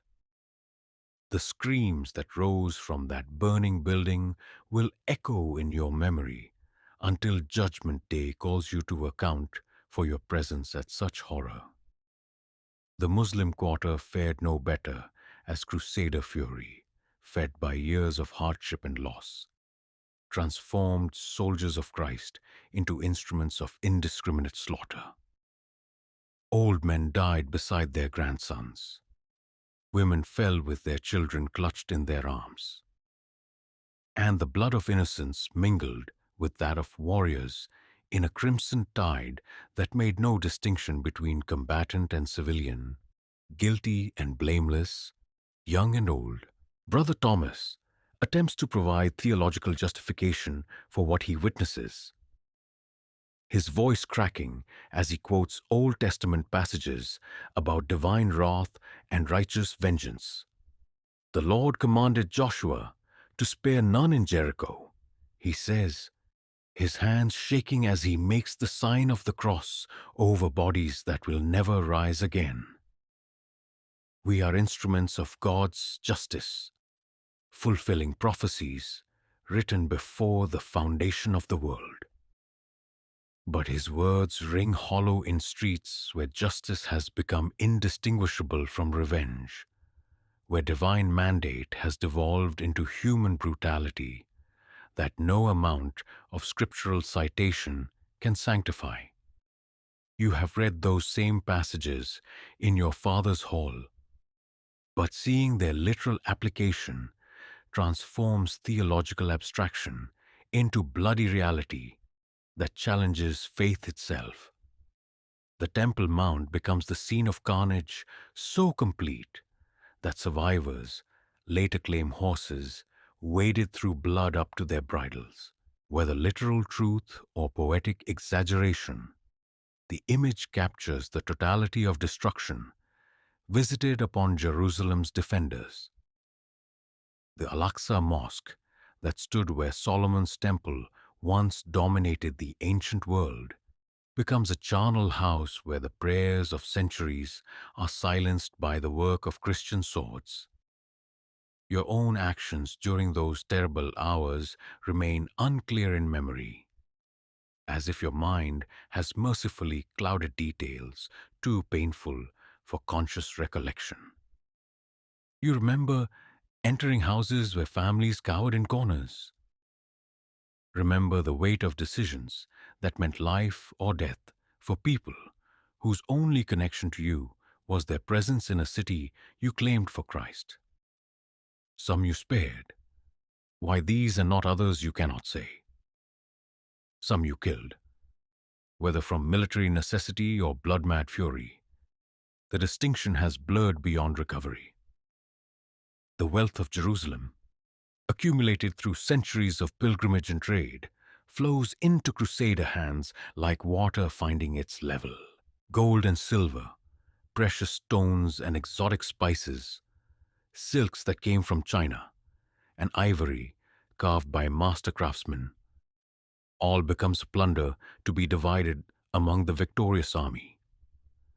You watch knights who complained of poverty during the siege now staggering under the weight of treasures that would purchase kingdoms in Europe. The practical questions of conquest soon overwhelm the initial euphoria of victory. Jerusalem is yours, but what does possession mean when the city's population has been reduced to corpses and the infrastructure of daily life has been shattered by systematic destruction? The wells are polluted with bodies, the markets are burned ruins, the craftsmen and merchants who made the city function are dead or fled. Victory has created a wasteland that must somehow be transformed into a functioning Christian realm. Godfrey of Bouillon, elected as Jerusalem's first Christian ruler in nearly 5 centuries, faces challenges that no amount of military prowess can solve. The city must be repopulated with Christian settlers willing to live in constant danger of Muslim reconquest. Trade routes must be re-established with partners who now view all Franks as genocidal invaders. Alliances must be forged with local Christian communities who witnessed the Crusaders' mercy and draw appropriate conclusions about their new overlords. The process of establishing Frankish rule reveals the gap between conquest and governance that will plague the Crusader states throughout their brief existence. Knights trained for warfare must become administrators, diplomats, judges, and tax collectors. Men who understand the management of Norman estates must adapt to the complexities of ruling populations that speak different languages, follow different customs, and practice different faiths. Your own role in this new order remains unclear as the immediate aftermath of victory gives way to the long-term challenges of occupation. Your military service to the crusade is complete. Jerusalem has been taken, the Holy Sepulchre liberated, the promise made to Pope Urban fulfilled in letter, if not in spirit. Yet the idea of returning to Normandy, of resuming the comfortable life of a provincial knight after witnessing such transformations, seems impossible. The Holy Sepulchre itself, the goal that justified every hardship endured over 3 years of campaign, proves almost anticlimactic when you finally kneel before the tomb where Christ was laid. The chamber is smaller than you expected, darker, more earthly than the glorious shrine of your imagination. After so much blood and suffering, the physical reality of Christianity's holiest site seems insufficient to justify the price paid for its liberation. You pray before the empty tomb, seeking some sense of completion or divine approval that might heal the wounds inflicted on your soul by the necessity of conquest. But the stone offers no answers, no assurance that the blood on your hands has purchased anything more valuable than temporary possession of ancient real estate. The Christ who preached love of enemies seems silent in the presence of his tomb. Recently reclaimed through methods that violated every principle he taught, the city begins to settle into an uneasy quiet as the immediate frenzy of conquest subsides. Bodies are cleared from the streets, repairs begin on damaged buildings, and the mundane work of establishing Christian administration commences.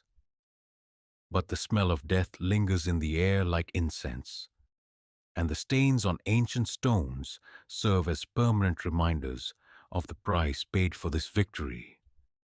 Jerusalem is Christian again, but at what cost? The question haunts your thoughts as you walk streets where Christ once taught mercy and forgiveness, now marked by evidence of violence that makes mockery of his message. You have succeeded beyond your wildest dreams and failed beyond your worst nightmares, accomplishing the impossible while destroying something precious in the process.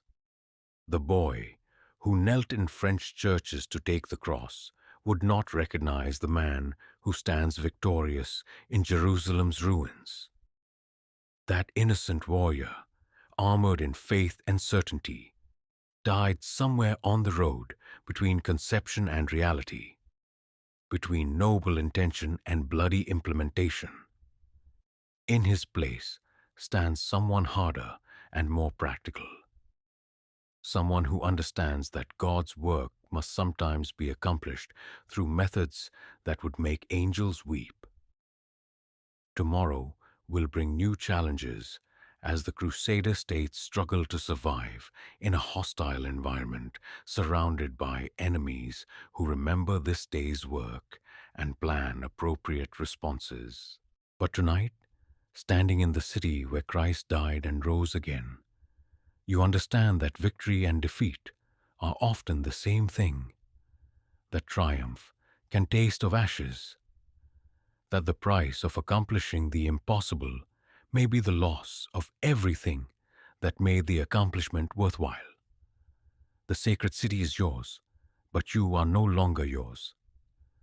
The conquest of Jerusalem has conquered its conquerors, transforming knights into killers, pilgrims into plunderers, servants of Christ into instruments of destruction. Whether this transformation serves God's ultimate purpose or represents humanity's fallen nature at its worst, you cannot say. History will judge, but tonight there is only blood in the sacred city and the knowledge that some victories cost more than defeats ever could. 5 years have passed since the conquest of Jerusalem, and you have learned that taking a city is child's play compared to holding one. The euphoria of victory has long since dissolved into the grinding daily reality of colonial rule, where every sunrise brings fresh reminders that you are a foreign lord governing hostile subjects in a land that views your presence as an ongoing wound that requires healing. Your fief, granted by King Baldwin after Godfrey's death, encompasses 3 villages southeast of Jerusalem and a hilltop fortress that commands the road to Bethlehem. On paper, you are lord of 2,000 souls and master of some of the richest agricultural land in Outremer. In practice, you are a heavily armed tax collector whose authority extends exactly as far as your sword can reach and whose subjects dream nightly of your violent death. The castle you call home bears the grandiose name of Montjoie, but its stones tell a more prosaic story of military necessity triumphing over architectural ambition. Built from salvaged Roman masonry and whatever local material could be commandeered, it resembles a fortress designed by committee, functional but graceless, defensible but uncomfortable, a structure that prioritizes survival over beauty in ways that mirror your own transformation from knight-errant to colonial administrator. Your household is a microcosm of the cultural complexities that define Frankish rule in the East. Your steward, a Greek named Constantine, who served the previous Muslim lord, speaks Arabic, Hebrew, French, and Latin with equal fluency while maintaining loyalties that shift like desert sand. Your cook is a local Christian whose family has lived in these hills since before the Arab conquest, who prepares meals that blend Western and Eastern traditions in ways that sometimes succeed brilliantly and sometimes produce combinations that challenge even your hardened digestion. The chapel attached to your castle serves multiple congregations whose relationships exemplify the religious tensions that permeate daily life in the Crusader states. Latin priests conduct Mass according to Roman rites, while Greek clergy maintain their own services in a language and tradition that predate Western Christianity by centuries. Local Maronite Christians attend when they feel safe doing so, though their loyalty to Rome remains theoretical at best, and their cooperation with Frankish rule depends entirely on immediate self-interest.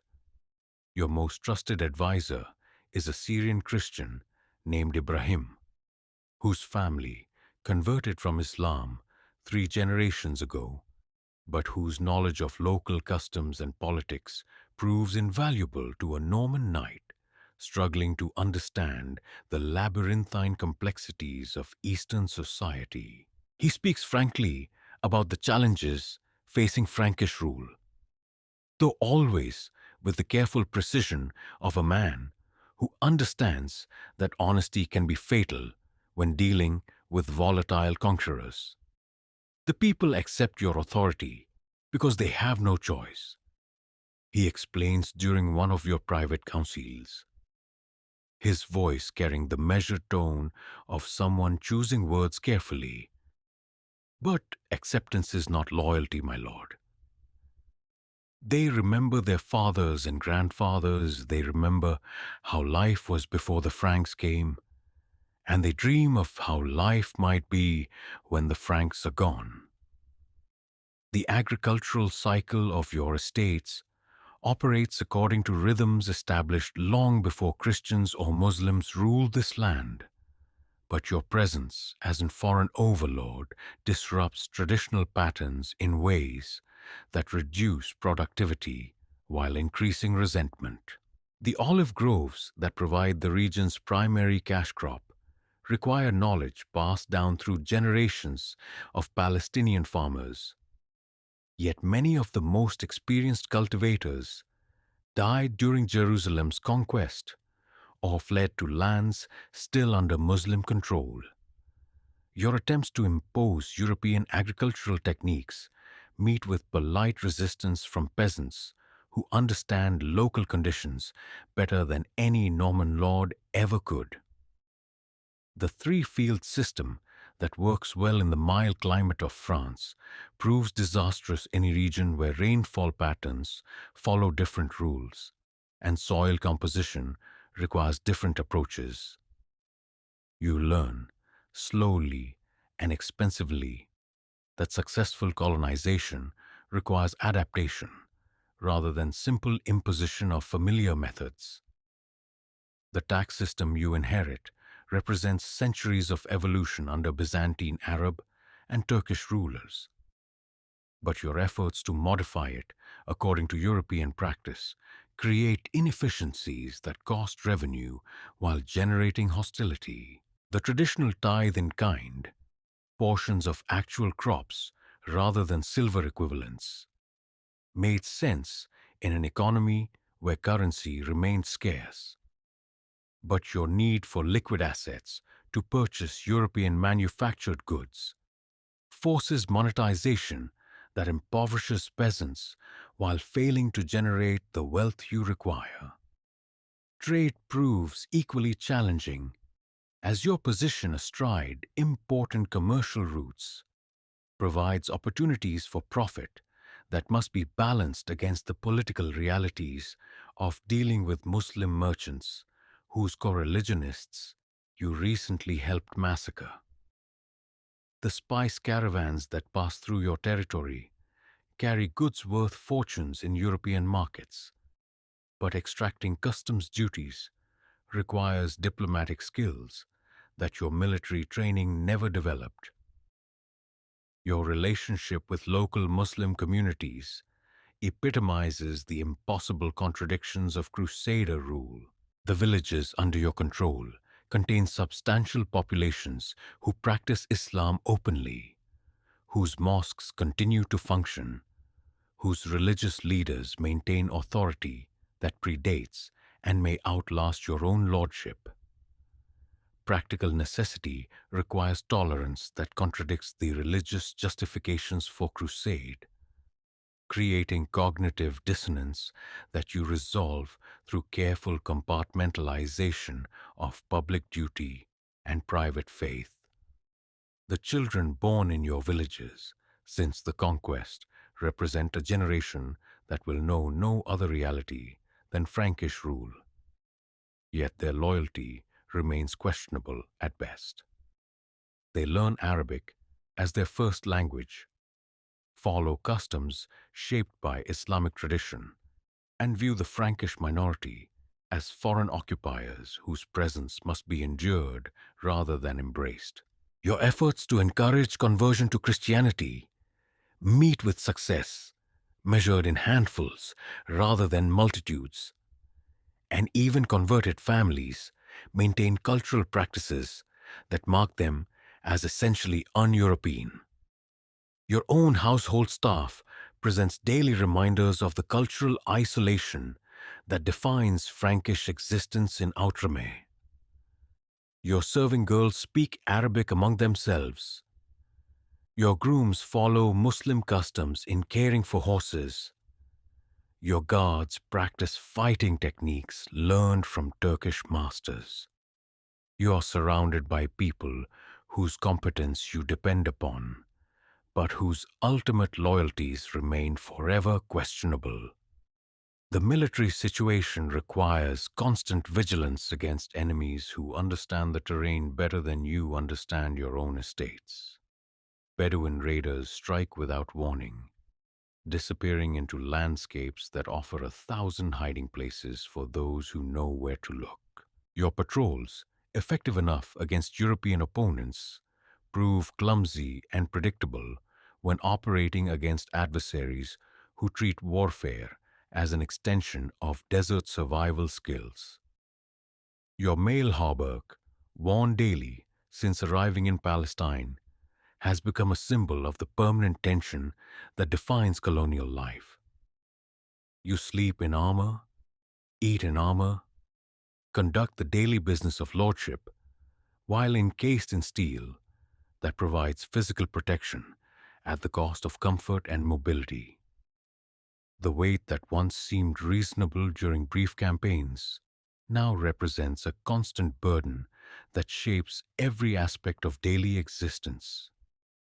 Marriage negotiations illustrate the complexities of establishing stable Frankish society in a hostile environment. The available European women are either widows of deceased crusaders or daughters of established colonial families, while local women offer political advantages that must be weighed against religious and cultural barriers. Your own unmarried status reflects the difficulty of finding a spouse who can navigate the impossible requirements of life as a colonial lord's wife in an alien land. The legal system you attempt to establish must somehow reconcile European feudal law with local traditions that govern everything from property rights to criminal justice. Your authority to impose capital punishment remains theoretical when exercising it might trigger uprisings that could cost you your fief, while your failure to maintain order invites intervention from higher authorities who lack patience for colonial administrators unable to maintain stability. Intelligence gathering becomes a constant necessity as you attempt to monitor threats that could materialize from any direction. Your network of informants includes Muslims who may be double agents, Christians whose loyalty depends on immediate self-interest, and Frankish settlers whose own survival instincts may override feudal obligations when circumstances become desperate. Trust becomes a luxury you cannot afford. Paranoia, a survival skill that must be carefully calibrated to maintain effectiveness without descending into madness. The wealth you extract from your fief flows steadily eastward in payment for manufactured goods that cannot be produced locally, military equipment that must be imported from Europe, and luxury items that maintain the fiction of civilized European life in an environment that challenges civilization itself. Your status as a colonial lord provides income that would make you wealthy in Normandy, but the costs of maintaining that status in Palestine consume resources faster than local production can generate them. As evening falls over your hilltop fortress, you stand on battlements built from stones that witnessed Roman legions, Byzantine cavalry, and Arab conquest long before Christian knights claimed this land for Christ. The view encompasses territory that you rule but do not possess, command but do not control, inhabit but will never truly understand. Tomorrow will bring fresh challenges that require decisions balancing immediate survival against long-term stability, religious conviction against practical necessity, European ideals against Eastern realities. You are a lord of stolen land, attempting to build something permanent from conquest that feels increasingly temporary with each passing day. The boy, who dreamed of establishing a Christian dynasty in the Holy Land, has become a man who understands that colonization requires compromises that corrupt the noble purposes that justified it, that ruling requires techniques that contradict the principles that legitimize the rule. The land is yours by right of conquest, but conquest alone cannot transform hostile territory into home. That requires something you possess in ever-diminishing quantities: time, patience, and faith that God's purposes can be accomplished through methods that seem to serve more earthly masters than heavenly ones. The Syrian sun has been your constant companion for 8 years now, and its heat has become as familiar as breathing, and nearly as deadly. Your male hauberk, that protective second skin that has saved your life in a dozen skirmishes, has also become your most intimate enemy, a steel embrace that concentrates the desert heat until every rivet burns like a brand against your flesh. You wake before dawn, as has become your custom, not from piety, but from necessity.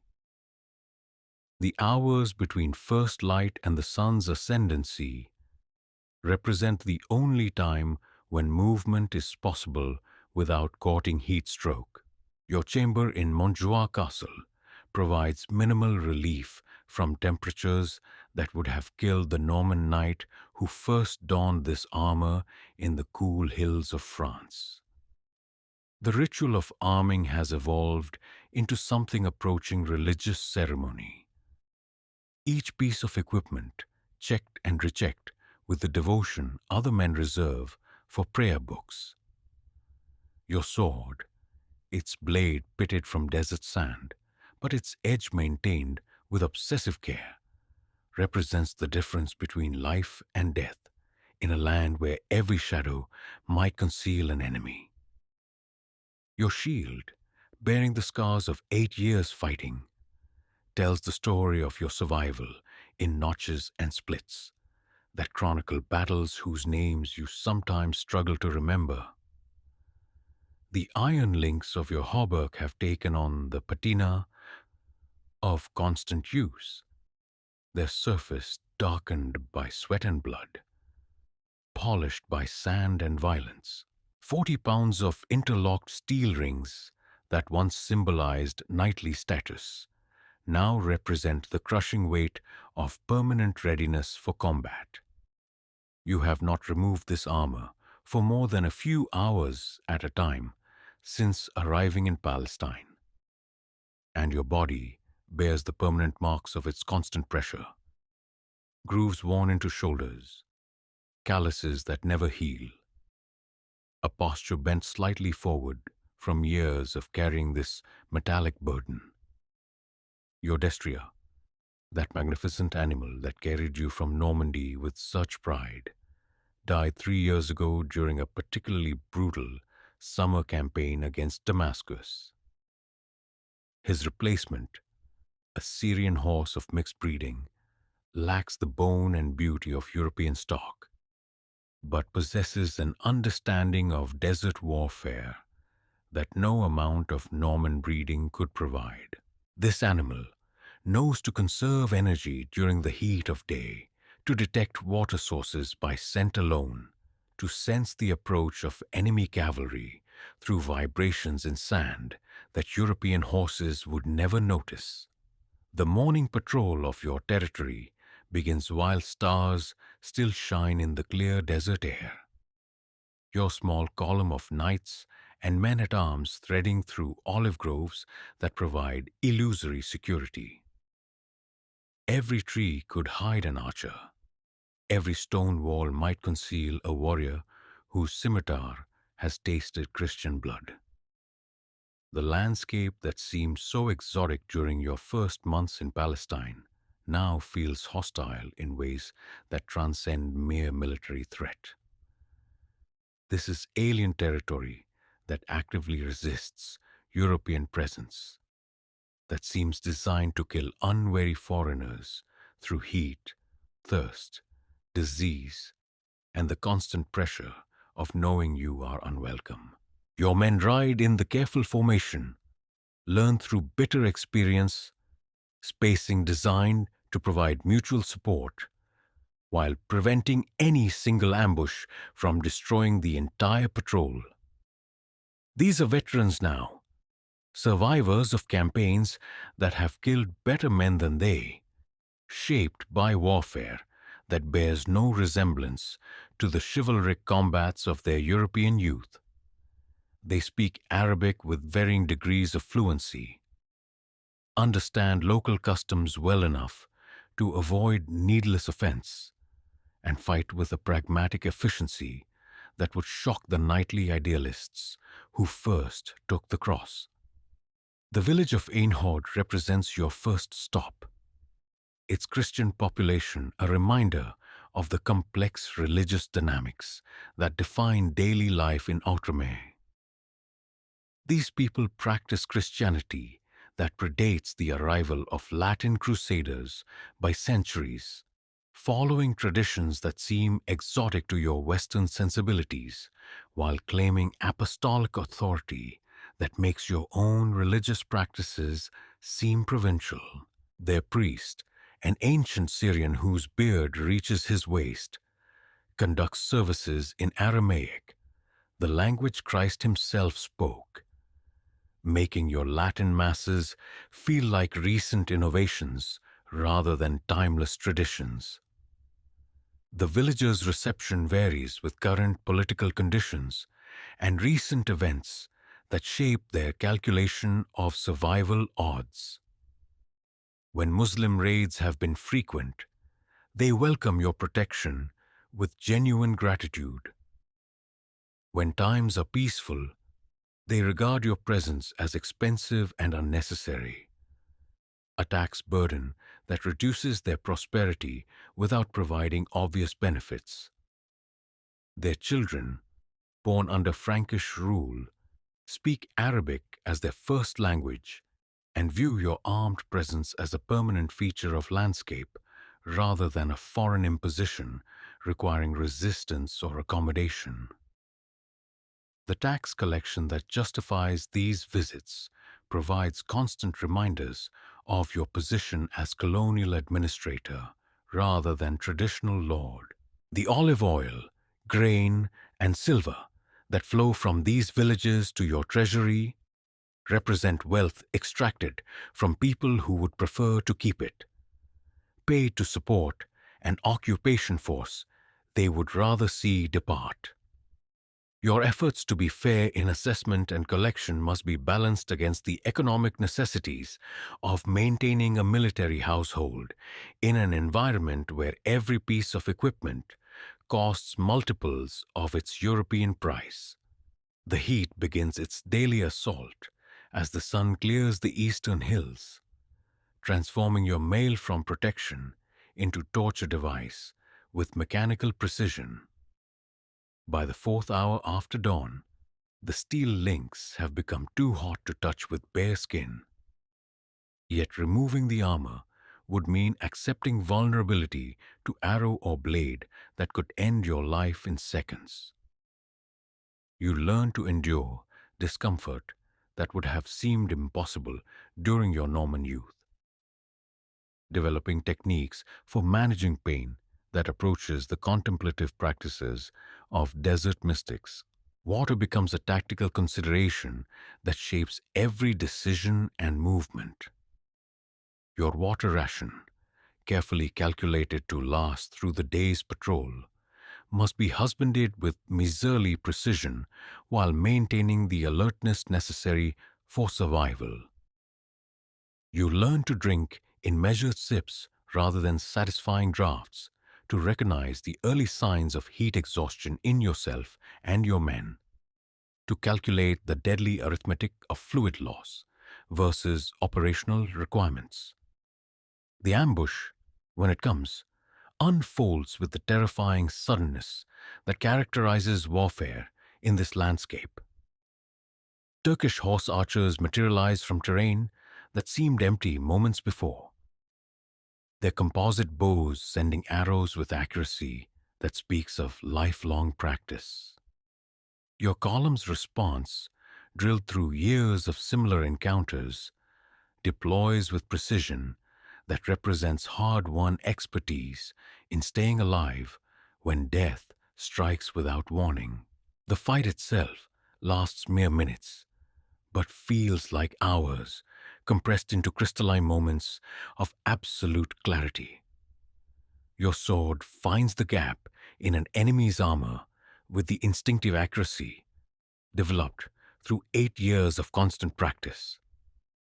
Your shield absorbs the shock of arrows that would have pierced your mail, while your horse's trained responses keep you mobile enough to avoid the coordinated attacks that have killed so many of your contemporaries.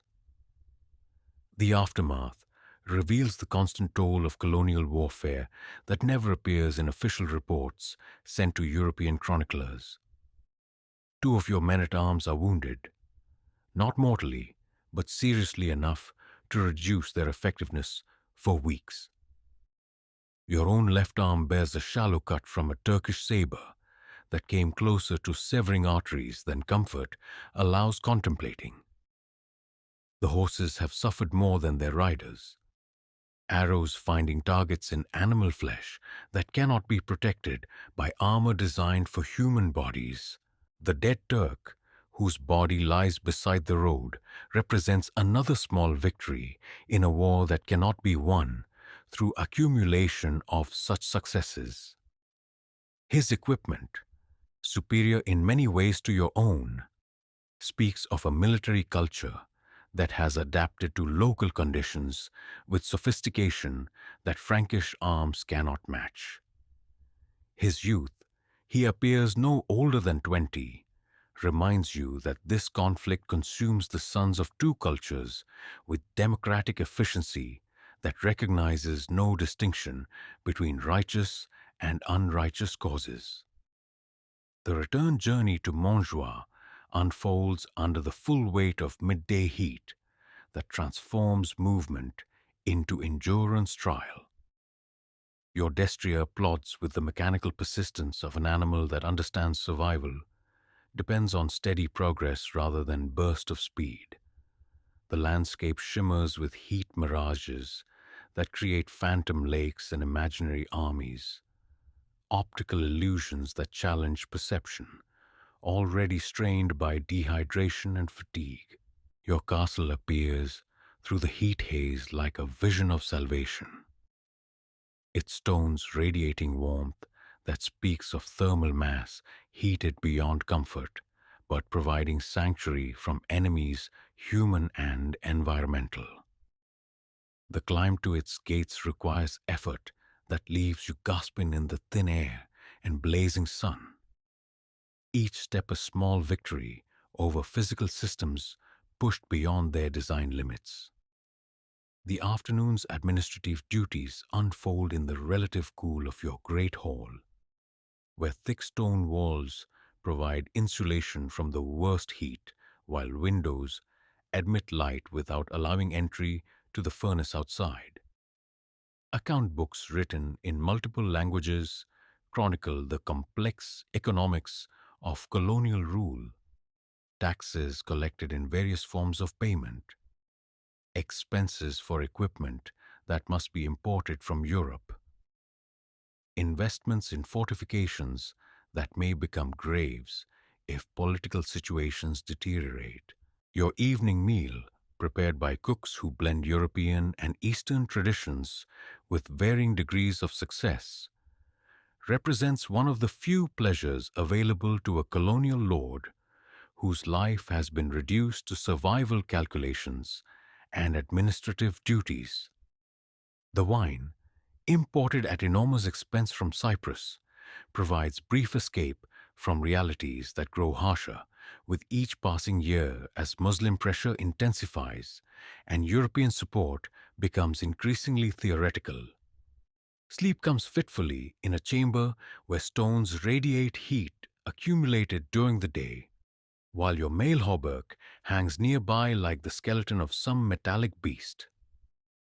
Tomorrow will bring another patrol, another collection of taxes, another series of decisions that balance military necessity against human decency, immediate survival against long-term sustainability. You are a creature shaped by 8 years of desert warfare, bearing the weight of mail and soul in equal measure, enduring trials that would have killed the boy who rode from Normandy with such innocent confidence. The crusade continues, but its nature has changed from glorious expedition to grinding test of endurance that transforms participants into something harder than steel and more brittle than glass. The weight of mail protects your body, while the weight of responsibility crushes your spirit, and you begin to understand that some victories cost more than defeats. Some survival represents forms of death. Some service to God requires sacrifices that make saints of men by destroying everything that made them human. The morning sun illuminates the white mantles of the Knights Templar as they ride toward your castle, their red crosses blazing like fresh wounds against spotless linen. You watch their approach from Montjoie's highest tower, your mind wrestling with the complex mixture of admiration, unease, and professional curiosity that these warrior monks invariably provoke in secular knights like yourself. These are the poor fellow soldiers of Christ and of the Temple of Solomon, men who have taken vows of poverty, chastity, and obedience while maintaining skills in warfare that put most professional soldiers to shame. They represent something new in the Christian world. Monasticism armed with swords, contemplation backed by cavalry charges, prayers punctuated by the clash of steel on steel. Brother Hugh de Payens, the Templars' Grand Master, leads the column with the rigid posture of a man who has transformed military discipline into spiritual practice. His face, weathered by 20 years of Palestinian sun and scarred by weapons that failed to kill him, bears the serene expression of someone who has resolved the contradictions between Christian mercy and military necessity through means that remain opaque to outside observers.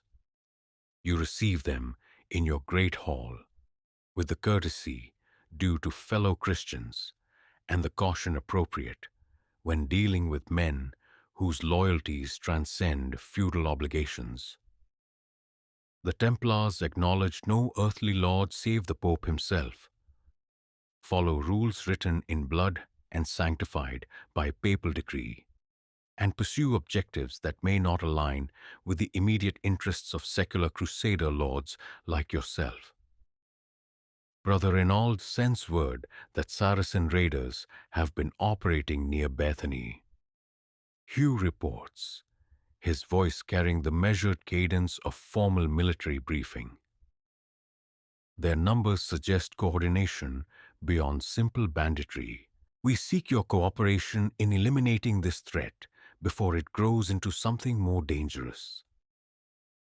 The request illustrates the complex relationships that define military cooperation in Outremer. The Templars possess resources that dwarf those of individual barons. Their network of commanderies across Europe generates revenues that fund operations on a scale beyond secular imagination. Yet they depend on local lords for intelligence, local knowledge, and political legitimacy that their international status cannot provide. Your own relationship with the military orders reflects the ambivalence that most secular knights feel toward these hybrid institutions. Their military effectiveness is undeniable. Templar heavy cavalry has broken Muslim armies that defeated conventional crusading forces. Their financial resources dwarf those of any individual baron. Their political connections extend to the highest levels of European power, and their dedication to the crusading ideal puts secular motivations to shame. Yet their very perfection represents an implicit criticism of knights like yourself, who maintain households, pursue personal interests, and acknowledge limitations the true crusading spirit should transcend.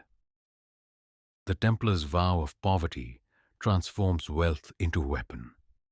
Their chastity channels physical passion into military aggression, and their obedience creates unity of purpose that secular forces can rarely achieve.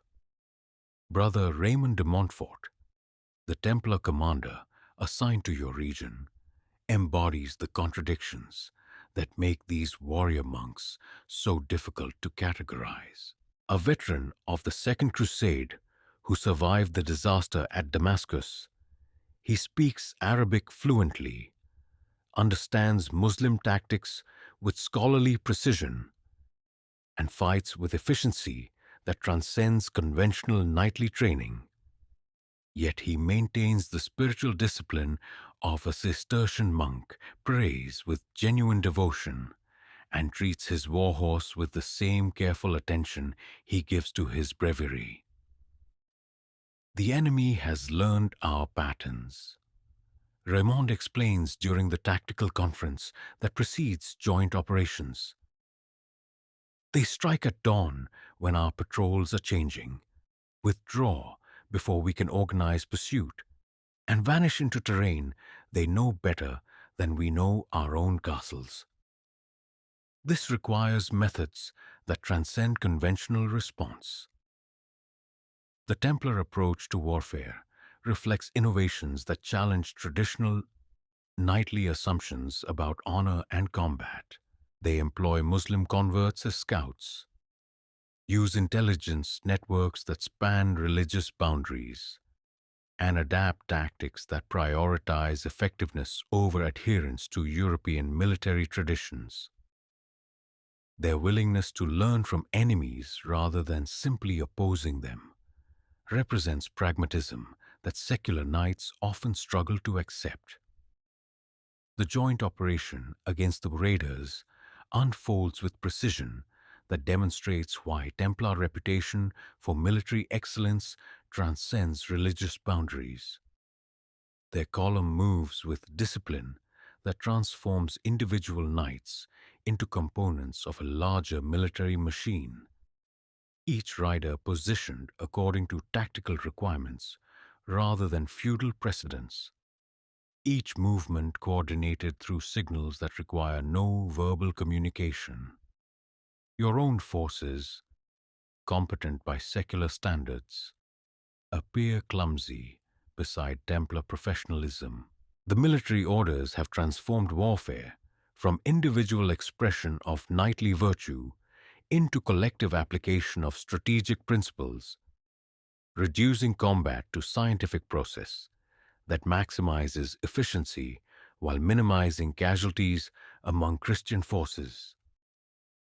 The battle itself illustrates the gap between traditional knightly combat and the evolved warfare practiced by the military orders. Where secular knights might charge immediately upon sighting the enemy, the Templars deploy according to predetermined plans that account for terrain, enemy capabilities, and strategic objectives that extend beyond immediate tactical victory. Brother Raymond leads his squadron with the calm precision of a master craftsman practicing familiar techniques. His lance work demonstrates skills honed through constant practice and refined by combat experience that spans 2 decades. When his weapon shatters against a Saracen shield, his transition to sword and dagger unfolds with mechanical smoothness that speaks of training that has transformed response into instinct. The Templars' treatment of captured enemies reflects theological principles that secular knights find difficult to navigate. They offer conversion to Christianity as alternative to death, provide ransom opportunities for those with sufficient wealth, and execute those who represent continued military threat with efficiency that treats killing as administrative necessity rather than emotional release. The aftermath reveals differences in motivation that distinguish warrior monks from secular knights, pursuing similar objectives through similar means. Where you see victory that advances personal interests while serving larger crusading goals, the Templars see successful completion of a signed mission that advances institutional objectives while serving divine will. God has granted success to righteous arms, Brother Hugh declares during evening prayers that conclude the operation.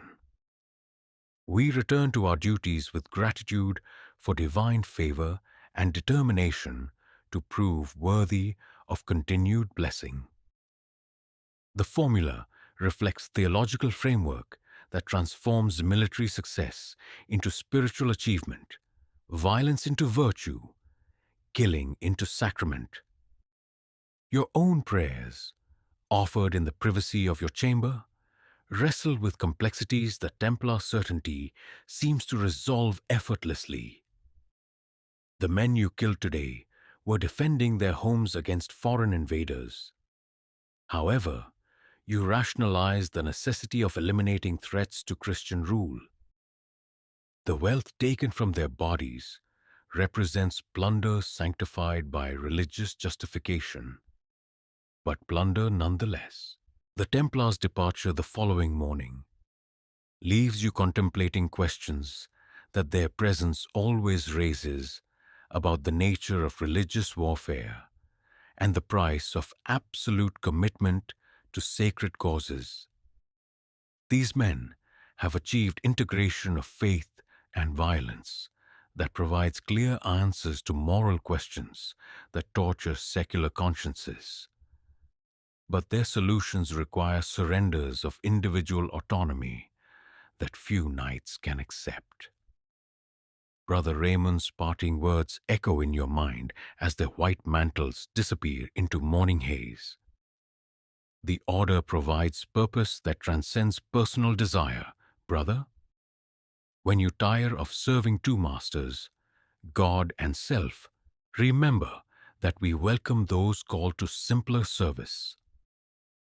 The invitation represents both promise and threat, offering salvation from moral complexity at the cost of everything that makes you individually significant. The military orders represent the perfection of crusading ideals and their perversion. They have solved the theological problems of Christian warfare by creating institutions that transform men into instruments, individuals into components of larger machines designed for holy war. Their success demonstrates what can be accomplished when personal concerns are subordinated to institutional objectives. But their very perfection raises questions about whether such transformation preserves or destroys the humanity it claims to serve. You remain a secular knight pursuing objectives that serve both God and self through methods that acknowledge moral ambiguities these warrior monks claim to have resolved. Whether this represents weakness of faith or strength of character, you cannot say. But watching the Templars ride toward their next mission, you understand that the choice between competing forms of service will define not just your own fate, but the ultimate success or failure of the Christian enterprise in the East. The brothers in white and red have found their answer to the questions that torment less perfect souls. Whether their answer serves divine will or represents the institutionalization of justified brutality, history will judge. For now, they remain the most effective military force in Outremer and the most troubling exemplars of what complete commitment to crusading ideals actually requires. The messenger arrives at dawn, his horse lathered with sweat and fear, bringing news that will transform your understanding of the enemy you have fought for nearly 15 years. Salah al-Din, Yusuf ibn Ayyub, the man Frankish tongues call Saladin, has united the fractious Muslim emirates under his banner. And the intelligence reports describe not the barbarous infidel of crusading propaganda, but a leader whose political sophistication and military genius pose threats that no Christian force has yet faced. You receive the dispatches in your private chamber, the parchments bearing seals from Jerusalem, Antioch, and Tripoli, urgent communications that reveal panic barely concealed beneath diplomatic language. The fragmented Muslim resistance that has allowed Frankish survival for 3 generations has crystallized around a Kurdish general whose reputation for honor matches his skill in warfare, creating the first unified opposition capable of challenging Christian dominance in the East. Brother Thomas, now gray-bearded and bent from years of desert service, struggles to place this development within theological frameworks that have sustained Christian confidence since the First Crusades' success. God tests us as he tested the Israelites, he insists, his voice carrying less conviction than his words suggest. Perhaps this Saladin serves divine purpose by compelling us to prove our faith through greater trials. But the reports speak of an enemy who transcends simple explanations of divine punishment or Islamic fanaticism. Saladin's administration of Egypt and Syria demonstrates governmental competence that puts most Frankish lordships to shame. His treatment of Christian minorities, his conduct toward prisoners, his respect for diplomatic protocols, all suggest sophistications that challenges every assumption about Muslim barbarism that has justified Christian conquest for 3 generations. The intelligence gathered by Templar spies paints a portrait that troubles your sleep and haunts your prayers. This Kurdish sultan speaks fluent Arabic, Persian, and Turkish, demonstrates mastery of Islamic law and theology, yet governs with pragmatic flexibility that accommodates Christian merchants and Jewish scholars within his realm. His court in Damascus attracts poets and philosophers, mathematicians and physicians, creating centers of learning that dwarf anything the Crusader states have produced. Most disturbing of all are the accounts of Saladin's personal character that emerge from prisoners, deserters, and diplomatic contacts. Stories circulate of mercy shown to defeated enemies, of justice dispensed without regard to religious affiliation, of generosity that extends even to Frankish opponents who have earned his respect through courage or honor.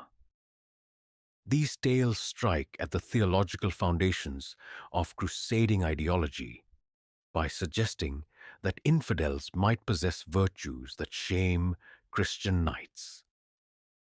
Your first direct encounter with Saladin's forces comes during a raid near Ascalon, where his advance guard tests Christian defenses with probing attacks designed more to gather intelligence than inflict casualties. The Muslim cavalry that materializes from morning mist fights with discipline that reflects professional military training rather than religious fanaticism. Their movements coordinated through signals that speak of systematic preparation and unified command. The enemy commander who leads this reconnaissance in force bears himself with dignity that would credit any European knight. When one of your men-at-arms falls wounded during the skirmish, this Muslim officer calls for a temporary truce to allow medical attention, a gesture that violates every stereotype about infidel savagery while demonstrating courtesy that puts many Christian knights to shame. Your wounded man needs immediate care. The enemy commander announces, in accented but fluent French, his voice carrying across the small battlefield with authority unmistakable in any language.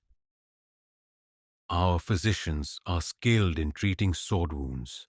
Will you accept treatment under flag of truce? Or do you prefer to watch him die for pride's sake?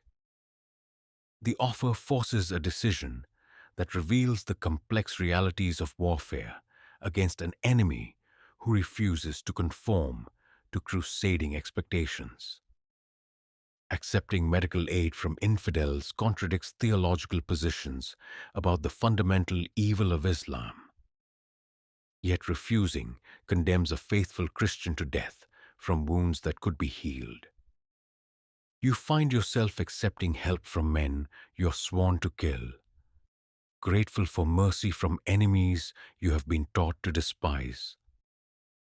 The Muslim physician who treats your wounded soldier demonstrates medical knowledge that surpasses anything available in Frankish territories. His instruments are finer than European equivalents, his techniques more sophisticated than methods practiced by Christian healers, his understanding of anatomy superior to what any monastery infirmary could provide. As he works to save a Christian life, his concentration and skill challenge every assumption about Muslim civilization that crusading propaganda has promoted. Your man will live, the physician reports after completing his work, his hands steady, despite performing surgery under the watchful eyes of armed enemies. The wound was clean, no major vessels severed. Change the dressings daily, keep the bandages dry, and he should recover full use of the arm within 6 weeks. The personal cost of this encounter extends beyond the obvious debt of gratitude owed to enemies who chose mercy over military advantage. Watching skilled Muslim professionals demonstrate competence and compassion forces recognition that the infidels you have fought for 15 years are neither barbarous nor inhuman, but representatives of a civilization that may surpass Christian achievements in crucial areas. Intelligence reports from Damascus describe Saladin's court as a center of learning that attracts scholars from across the Islamic world and beyond. The libraries of Baghdad, the medical schools of Cairo, the astronomical observations of Persian mathematicians, all contribute to intellectual ferment that makes Frankish achievements in scholarship seem provincial by comparison. The very enemy who threatens Christian political control represents cultural sophistication that challenges Western assumptions about civilizational superiority. The strategic implications become clear as Saladin's armies begin coordinated operations that demonstrate unity of command previously unknown among Muslim forces. Egyptian troops operating in southern Palestine coordinate with Syrian cavalry advancing from Damascus, while naval forces from Alexandria support land operations with supply lines that span the eastern Mediterranean. For the first time since the Crusades began, Christian forces face an enemy capable of strategic planning that matches their own capabilities while surpassing them in local knowledge and resource availability. Your own position as a border lord becomes increasingly precarious as Saladin's forces probe Frankish defenses with systematic thoroughness. The raids that once represented opportunities for profitable counterattacks now serve as intelligence gathering operations that map Christian strengths and weaknesses for future campaigns. Every skirmish provides information that feeds into strategic planning conducted by an enemy who has learned to think several moves ahead of immediate tactical considerations. The psychological impact proves as significant as military pressure. Knowledge that the enemy possesses both competence and honor undermines the righteous fury that has sustained Christian morale through previous crises. Fighting barbarous infidels who represent everything evil about Islamic civilization requires different emotional preparation than opposing civilized enemies whose virtues mirror Christian ideals, while their religious convictions challenge Christian exclusivity. Brother Thomas struggles to maintain theological frameworks that can accommodate evidence of Muslim virtue without undermining Christian superiority. Satan appears as an angel of light. He insists during evening prayers, his voice carrying desperate conviction. These displays of mercy and learning represent temptations designed to weaken our resolve. We must remember that apparent virtue among infidels serves demonic purposes that righteous men cannot fully comprehend. But his explanations ring hollow when measured against direct experience of Muslim conduct that demonstrates genuine nobility rather than clever deception. The enemy who shows mercy to wounded Christians, who honors truces, who treats prisoners according to codes of chivalry that parallel European knightly ideals. This enemy challenges fundamental assumptions about the nature of religious warfare and the divine mandate that justifies Christian conquest. Your correspondence with other Frankish lords reveals similar doubts emerging throughout the Crusader states as stories circulate about Saladin's character and capabilities. Knights who have fought Muslims for decades report unprecedented experiences of courtesy from enemies, while intelligence networks describe administrative competence that makes Frankish governance seem amateurish by comparison. The military preparations required to face this transformed enemy strain resources already stretched by the constant expenses of colonial rule. Fortifications must be strengthened against siege techniques that have evolved beyond European understanding. Supply lines secured against interdiction by forces that move with unprecedented coordination, and intelligence networks expanded to monitor an enemy whose capabilities may exceed your own in crucial areas. Most challenging of all is the recognition that defeating Saladin will require matching his standards of leadership, administration, and military innovation. Achievements that may prove beyond the capabilities of Frankish institutions designed for different challenges. The enemy who threatens Christian survival in the East also represents a standard of excellence that exposes weaknesses in Crusader society that 3 generations of colonial experience have failed to address. As evening falls over your fortress, you stand on battlements built to face enemies who were supposed to be inferior in every measure that matters. The approaching conflict will test not just military capabilities, but the theological foundations that justify Christian presence in the Holy Land. If Saladin proves as formidable as intelligence suggests, the coming war will determine whether divine favor truly supports Christian arms or whether God's will operates through instruments that transcend religious boundaries. The eagle of Damascus spreads his wings over territories that stretch from Egypt to Iraq, gathering forces that represent the first existential threat to Frankish survival since the Crusades began. Tomorrow may bring attacks that will test everything you have learned about warfare, leadership, and faith during 15 years of service in the East.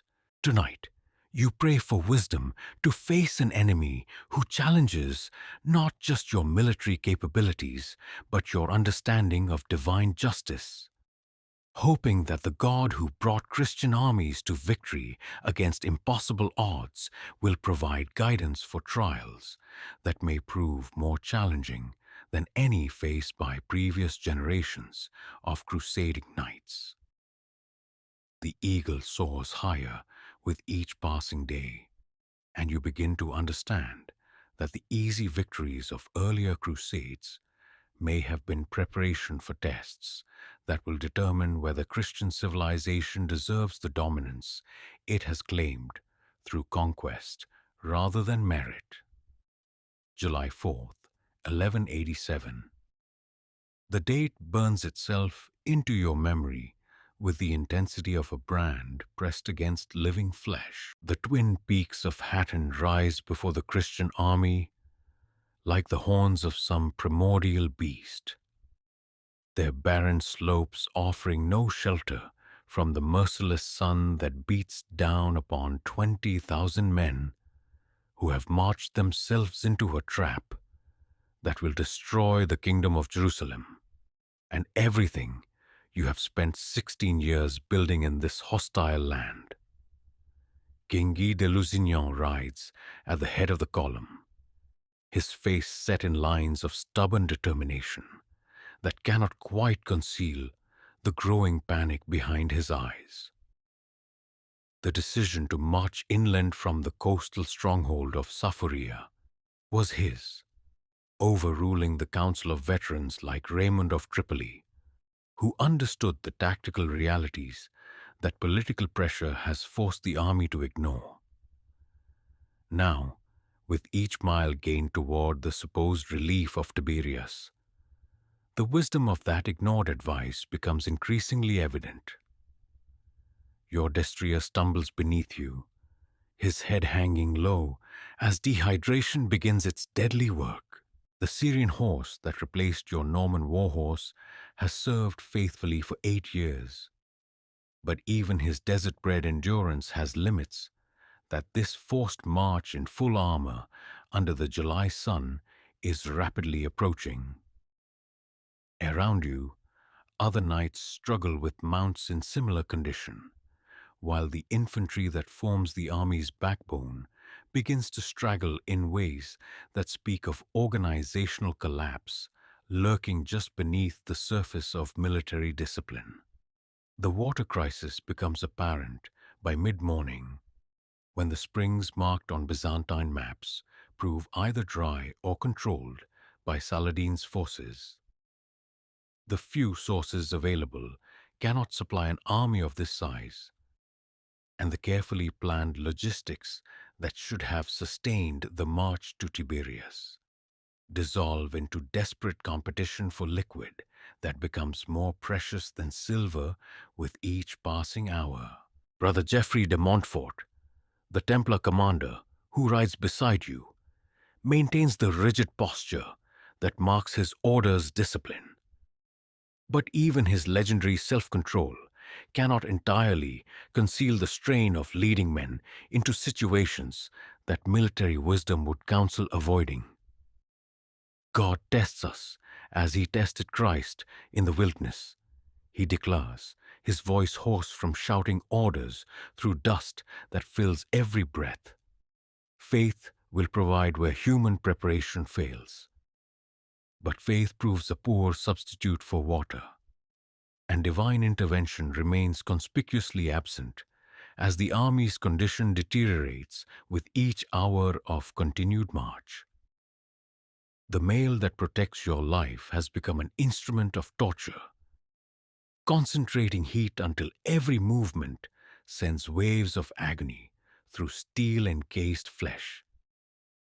Your sword hilt burns too hot to grip without leather wrappings, while your helmet transforms into an oven that seems designed to cook your brain inside your skull. The first casualties begin falling before noon. Men-at-arms who simply collapse from heat stroke and cannot be revived despite desperate efforts by their comrades. The army's medical supplies, adequate for treating battle wounds, prove useless against an enemy that attacks from within, shutting down bodily functions with inexorable efficiency. You watch good men die not from enemy action, but from the simple physics of human endurance pushed beyond its limits. Saladin's forces shadow the Christian column like wolves following wounded prey, appearing and disappearing with the fluid precision that has marked their commander's tactical genius throughout this campaign.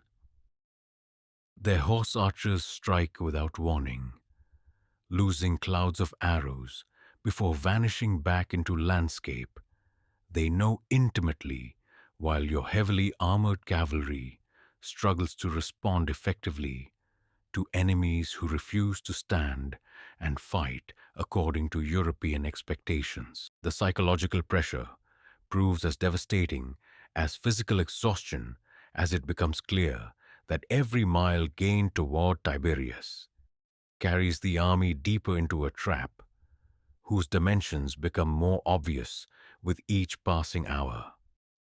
The Muslims have chosen the battlefield, control the water sources, and possess the mobility to strike at will while avoiding the decisive engagement that represents Christianity's only hope for victory. Your own men begin looking to you for decisions that could mean life or death. But your 16 years of experience in Eastern warfare provide no guidance for extricating an entire army from strategic miscalculations that compound with each mile of continued advance. The tactical expertise that has sustained your survival through countless smaller engagements seems irrelevant when facing catastrophe on this scale. King Guy's attempts to maintain morale through royal proclamations and religious exhortations ring increasingly hollow as reality intrudes upon official optimism. The true cross, carried into battle as a sacred talisman that should guarantee divine favor, becomes merely another burden for men who can barely carry their own equipment. The relic that represents Christianity's most precious possession offers no protection against enemy arrows or relief from desert heat that kills more efficiently than any human weapon. The afternoon brings a dust storm that transforms the march into a nightmare of reduced visibility and respiratory distress. Sand fills every gap in armor, every fold of clothing, every space where human flesh meets air. Breathing becomes a conscious effort as particles too fine to see infiltrate lungs and throats that already burn from dehydration. The world shrinks to a few yards of visibility filled with the shapes of stumbling men and dying horses. Through the swirling dust, Saladin's drums begin their psychological assault. A rhythmic pounding that speaks of coordinated forces moving into position for attacks that will come when darkness provides cover for operations that daylight would make too costly. The sound echoes off the horns of Hattin with supernatural resonance, as if the very landscape has allied itself with Muslim forces against Christian invaders who have finally overreached their capabilities. Night brings no relief as the temperature drops just enough to make survival possible without providing actual comfort. Your army, strung out across miles of hostile territory, attempts to establish defensive positions with men too exhausted to dig proper entrenchments and horses too weak to carry armored knights in effective charges. The careful formations that should provide mutual support dissolve into clusters of desperate men seeking any shelter that might improve their odds of surviving until dawn. The absence of water becomes a torture that transcends physical discomfort, entering realms of psychological torment that break minds before it kills bodies. Men begin hallucinating, seeing lakes and rivers that exist only in dehydrated brains pushed beyond rational function. Some break discipline entirely, wandering into the darkness in search of water sources that enemy forces use as bait for traps that claim victims throughout the night. Your own thirst reaches levels that make conscious thought difficult, each breath seeming to extract moisture from tissues that have no liquid left to spare.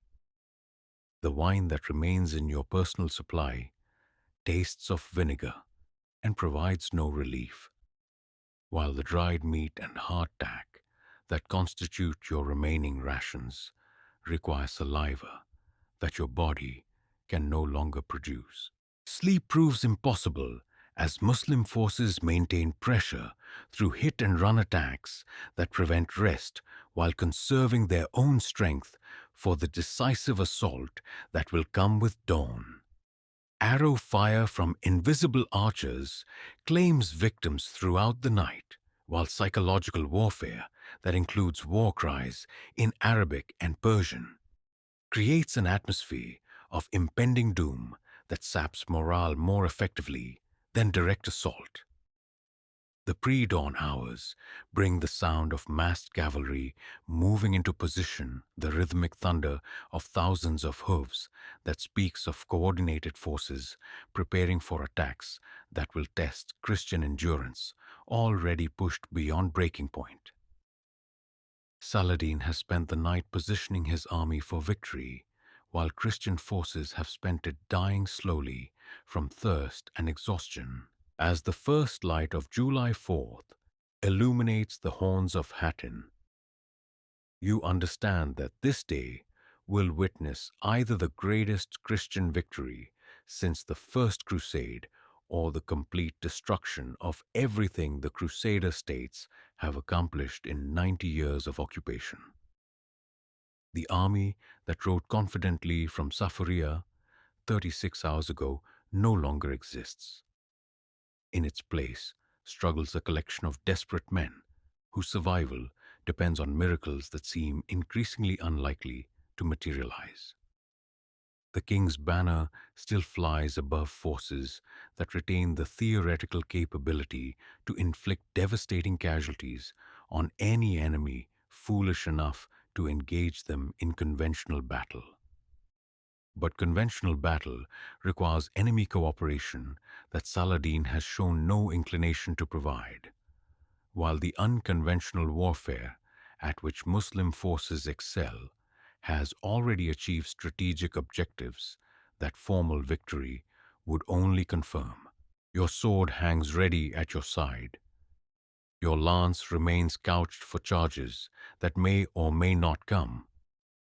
Your shield bears the scars of 16 years fighting in defense of Christian presence in the Holy Land. Whether these weapons will serve divine purposes or simply add to the carnage that history will record depends on decisions that lie beyond your control and grace that seems increasingly distant from this sun-scorched battlefield. The horns of Hattin have gathered their sacrifice, and the morning that dawns will determine whether that sacrifice serves God's purpose or demonstrates the limits of human ambition when confronted by enemies who possess both military genius and territorial advantages that generations of crusading success failed to overcome. 3 years have passed since Hattin's catastrophe, and the dust of that defeat still coats your soul like ash from a burned cathedral. The horns of Hattin swallowed the flower of Christian knighthood, leaving behind a wasteland where once the kingdom of Jerusalem stretched proud and defiant. Now you serve under the banner of Richard Plantagenet, the King of England whose reputation for martial prowess has drawn what remains of European chivalry to this Third Crusade. Humanity's desperate gamble to reclaim what Saladin's genius has conquered. The king stands before his assembled knights in the pavilion outside Acre, and you are struck by the gap between legend and reality that marks so many encounters with famous men. Richard Coeur de Lion possesses the physical presence that songs celebrate. Tall, powerfully built, with the golden hair and piercing eyes that artists love to immortalize. Yet there is something in his expression that speaks of interior storms, of appetites and ambitions that transcend the simple piety attributed to crusading heroes. Gentlemen, Richard declares, his voice carrying the authority of royal blood and personal charisma. We stand on the threshold of glory. Saladin may have humbled lesser men, but he has never faced the might of Plantagenet arms backed by English determination. We shall show these infidels what true Christian valor can accomplish when properly directed. The words inspire cheers from knights eager to believe in simple solutions to complex problems, but you find yourself studying the king's face for signs of the deeper understanding that effective command requires. Richard's military reputation is formidable. His campaigns in Aquitaine demonstrated tactical brilliance that few contemporary commanders can match. Yet the enemy he faces in the Holy Land has proven himself master of a different kind of warfare, one that may not yield to conventional applications of superior force. Your own position in this new crusading army reflects the reduced circumstances that Hatton's disaster imposed on survivors of Saladin's victories. Once lord of substantial estates around Jerusalem, you now serve as a simple knight in Richard's household, your former holdings converted to Muslim control, while your survival depends on royal generosity and whatever plunder future victories might provide. The siege of Acre has dragged on for 2 years before Richard's arrival, consuming Christian lives and resources in a grinding contest of endurance that makes earlier siege warfare seem swift and decisive by comparison. The city's walls, reinforced by Saladin's engineers and defended by troops whose morale remains high despite repeated assaults, represent the mathematical reality of medieval siegecraft. Attackers require overwhelming advantages in numbers and supplies to overcome prepared positions, defended by competent forces. Richard's innovations in siege warfare demonstrate the practical intelligence that underlies his romantic reputation. The great catapults he commissions from European engineers represent advances in military technology that surpass anything previous crusading armies employed.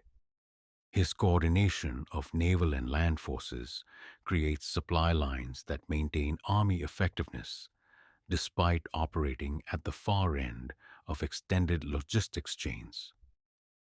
Most importantly, his personal leadership provides the psychological focus that transforms disparate national contingents into something approaching unified military force. Yet even Richard's undeniable capabilities cannot entirely overcome the structural problems that plague all European expeditions to the east. The Crusader army remains a collection of competing interests and rival ambitions held together by shared religious conviction and mutual need, while Saladin commands forces unified by common cause and coordinated through institutional structures developed over decades of successful warfare. Your first direct observation of Richard in combat comes during an assault on Acre's northern wall, where the king leads from the front with courage that borders on recklessness. His sword work demonstrates the muscle memory developed through years of constant practice, while his tactical awareness keeps him effective despite fighting in situations that would overwhelm lesser commanders. Watching him carve through Muslim defenders with methodical efficiency, you understand why his reputation for personal prowess transcends political boundaries. But you also observe the cost of Richard's leadership style, which demands excellence from subordinates while providing example through personal risk-taking that subordinates cannot match without accepting casualty rates that would destroy army effectiveness. The king fights like a hero from romance literature, but his followers must function as mortal men whose deaths have consequences extending beyond individual glory. The political complexities that surround Richard's command become apparent through daily exposure to the negotiations, arguments, and compromises required to maintain coalition unity. French nobles under Philip Augustus pursue objectives that may conflict with English interests, while German contingents follow their own strategic priorities. Italian maritime republics provide naval support in exchange for commercial privileges that may undermine long-term crusading objectives, and local Frankish barons advocate policies based on survival calculations that transcend religious enthusiasm. Your role as one of Richard's household knights provides access to command discussions that reveal the human realities behind royal proclamations and knightly idealism. The king's intelligence is undeniable. His grasp of military technicality is impressive. His ability to inspire subordinates genuine. Yet he remains fundamentally a European commander attempting to apply Western methods to Eastern problems, with limited understanding of local conditions and cultural factors that shape the conflict's ultimate parameters. The psychological burden of serving under such intense royal scrutiny proves more challenging than anticipated. Richard demands not just competence, but excellence, not just obedience, but initiative, not just courage, but the kind of inspired performance that makes legends. Knights who fail to meet his standards face not just professional disappointment, but royal displeasure that can destroy careers and reputations with summary efficiency. Your own performance during night raids against Muslim supply lines earns grudging royal approval, but you understand that Richard's favor remains contingent on continued success in operations where failure means death and success requires skills that transcend conventional military training. The king surrounds himself with men who share his appetite for risk and achievement, creating an atmosphere of competitive excellence that drives extraordinary performance while consuming those unable to maintain such standards. The capture of Acre represents Richard's greatest triumph and the moment when his limitations become most apparent. The military operation succeeds through superior logistics, innovative tactics, and personal leadership that overcomes Muslim resistance after 2 years of stalemate. Yet the political aftermath reveals gaps between tactical brilliance and strategic wisdom that may undermine long-term crusading objectives. Richard's treatment of captured Muslim garrison troops, their systematic execution, despite Saladin's offers of ransom, demonstrates the ruthless calculation that balances his chivalric reputation. The decision serves immediate military purposes by eliminating potential threats and conserving resources required for prisoner maintenance. But it also signals to Muslim forces that surrender offers no protection against Christian vengeance. Necessity knows no law, Richard declares, when some knights question the wisdom of such harshness.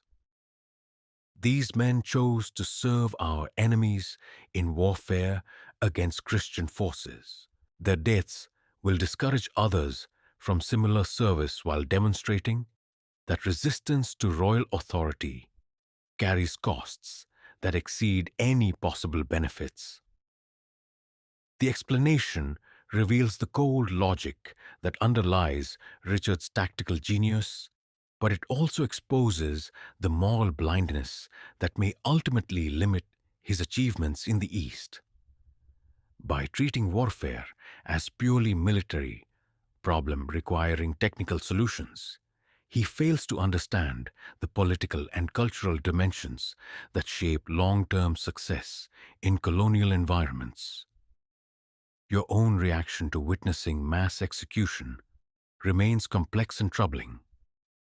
Military necessity argues for eliminating enemies who might otherwise rejoin Saladin's forces, while Christian mercy counsels treatment that demonstrates the superiority of European civilization. The gap between theoretical virtue and practical requirement forces choices that compromise moral clarity while serving immediate survival needs. The march south toward Jerusalem unfolds as a masterpiece of medieval logistics and tactical coordination. Richard's column moves with precision that reflects lessons learned from previous disasters, maintaining formation despite constant harassment by Muslim forces who understand that European heavy cavalry remains vulnerable to the patient attrition that destroyed earlier crusading armies. The Battle of Asuf demonstrates Richard's tactical genius at its apex, as his disciplined response to Muslim provocation creates opportunities for devastating counterattacks that shatter Saladin's army and restore Christian confidence shaken by years of defeat. Watching the king coordinate complex maneuvers while fighting effectively in personal combat, you witness military leadership that justifies legendary reputation while creating new legends for future generations. Yet even victory at Asuf cannot overcome the strategic realities that make Jerusalem's recapture impossible with available resources. The city's fortifications, strengthened by Saladin's engineers, would require siege warfare that Richard's army cannot sustain while maintaining the logistics necessary for survival in hostile territory.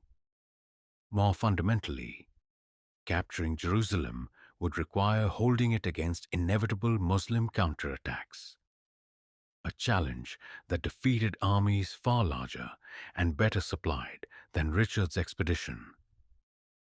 The negotiated settlement that concludes the Third Crusade represents both triumph and failure. Triumph in that it secures Christian access to Jerusalem for pilgrimage.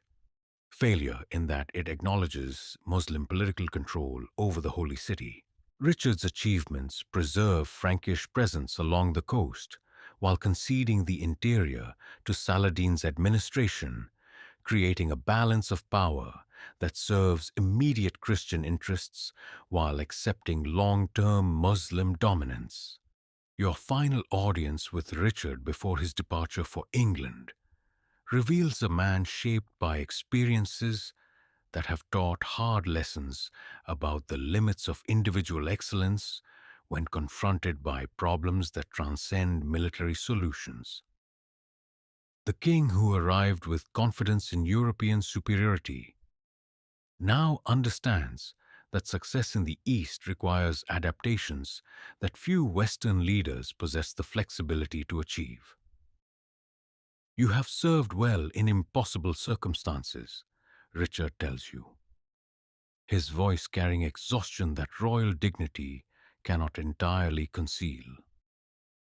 The Holy Land demands more than we can give, while offering less than we require. Perhaps future generations will find wisdom that has eluded our own efforts. As Richard's ship disappears into Mediterranean haze, you contemplate the gap between reputation and reality that has marked your service under the most famous warrior of your generation. The Lionheart achieved tactical victories that will inspire chronicles for centuries, but strategic objectives that brought him to the East remain unfulfilled. Whether this represents personal limitation or structural impossibility, you cannot say.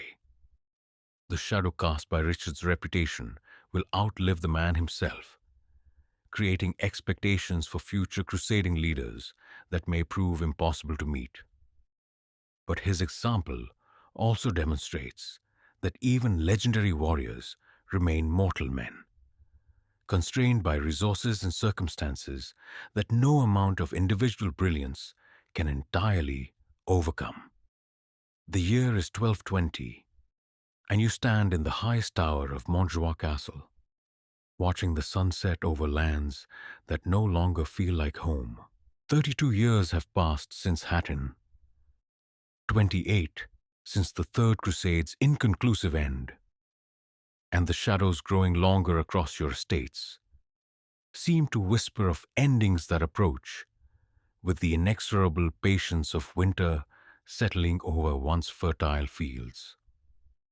Your hair has gone completely white. Your body bears the accumulated scars of 4 decades spent in armor, and your sword arm moves with the careful precision of age, compensating for diminished strength. Yet these physical changes seem trivial compared to the transformation you observe in the land itself, a slow bleeding away of confidence, purpose, and hope that marks the gradual dying of the crusader dream. The villages under your protection have changed in ways that statistical reports cannot capture.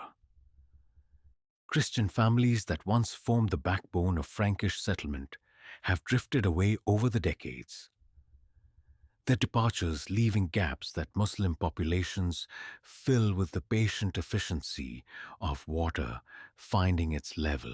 The churches built with such optimism during the early years of conquest stand half empty on Sundays, their congregations dwindling as intermarriage and conversion create loyalties that transcend religious boundaries. Your own household reflects these broader changes in ways that would have scandalized the Norman knight who first took the cross 50 years ago. Your steward remains Constantine the Greek, now ancient but still sharp-eyed, whose grandsons speak Arabic as fluently as they speak Greek, and whose loyalties have evolved into something more complex than simple Christian identity. Your captain of guards, a Syrian Christian named Mikhail, commands men whose fathers fought against the First Crusade, but whose sons now defend Frankish interests with competence that European recruits rarely match. The economic foundations of Frankish rule have eroded as surely as coastal cliffs worn away by tide. Trade routes that once enriched Crusader ports now bypass Christian territories in favor of Muslim alternatives that offer better security and more favorable terms. The Italian maritime republics that financed early crusading expeditions increasingly prefer dealing directly with Muslim authorities rather than working through Frankish intermediaries who add costs without providing corresponding benefits. Your own income, derived from estates that once generated wealth sufficient for comfortable independence, barely covers the expenses of maintaining minimal military readiness in an environment where threats multiply while resources diminish. The olive groves that provided reliable revenue require investment in infrastructure that your reduced circumstances cannot support, while the craftsmen whose skills created exportable goods have emigrated to cities offering better opportunities than a declining frontier society can provide.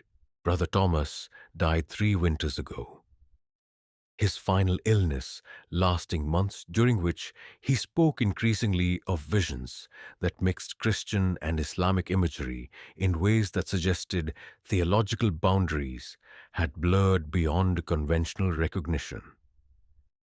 His replacement, a young priest recently arrived from France, brings enthusiasm that grates against your accumulated experience of realities that European training cannot anticipate. The Holy Land remains our sacred trust, Father Michel declares during morning prayers, his voice carrying convictions that 4 decades of colonial experience have tempered in your own soul. We must maintain faith that God's purposes will triumph over temporary setbacks and apparent failures. But his words ring hollow in a chapel where empty pews outnumber occupied ones, where prayers echo in spaces designed for congregations that no longer exist. The military situation has deteriorated beyond any hope of reversal through conventional means. The great castles that once anchored Frankish defense, Crac de Chevalier, Magat, Saft, now function as isolated strongpoints whose garrisons consume resources without contributing to overall strategic objectives. The military orders that once represented Christian military supremacy have evolved into banks and diplomatic institutions whose primary function involves managing the slow retreat of European power from territories that can no longer be effectively defended. Your correspondence with other surviving Frankish lords reveals a pattern of decline that individual competence cannot arrest. Sir Geoffrey de Montfort writes from Sidon about population loss that threatens agricultural production, while Baron Reynaud reports from Antioch that Muslim merchants now control trade that was once a Christian monopoly. Each letter chronicles another small defeat in a war of attrition that favors patience over passion. Local knowledge over foreign intervention. The children and grandchildren of your original followers represent a generation that straddles two worlds without fully belonging to either. Your squire, young Henry, whose grandfather rode with you from Normandy, speaks Arabic fluently and understands Muslim customs better than Christian liturgy. His sister married a Syrian Christian whose family tree includes both crusading knights and conquered locals, creating offspring whose identity defies simple categorization as either European or Eastern. The diplomatic balance that maintains precarious peace along your borders requires constant attention to cultural sensitivities that your Norman upbringing never anticipated. Negotiations with Muslim authorities proceed according to protocols that honor Islamic traditions while preserving Christian dignity, creating compromises that serve practical necessities while violating theoretical principles maintained by both sides. Saladin's death 15 years ago removed the great unifying force that threatened Christian survival. But his successors have proven equally competent while being less magnanimous in victory.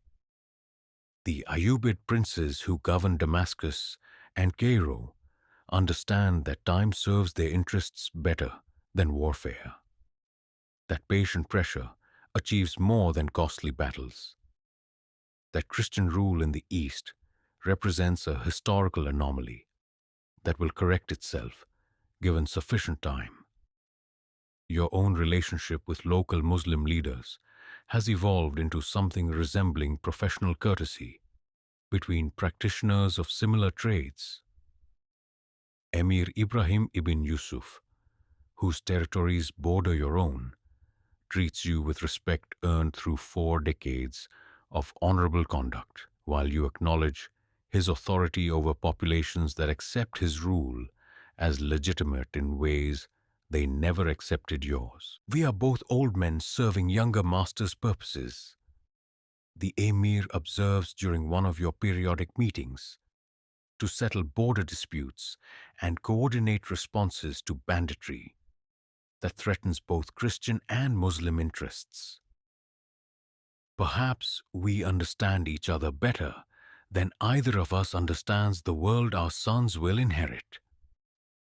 The observation carries truth that transcends diplomatic politeness.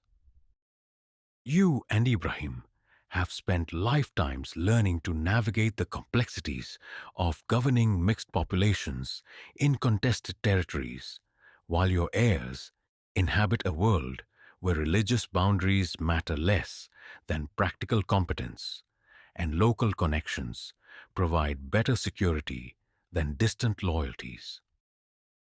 The great castles that once symbolized Christian permanence in the East now function as monuments to ambitions that exceeded capabilities. Montjoie itself requires maintenance that your resources cannot sustain indefinitely, while the strategic purposes it was designed to serve have become irrelevant as political realities shift in favor of accommodation rather than confrontation.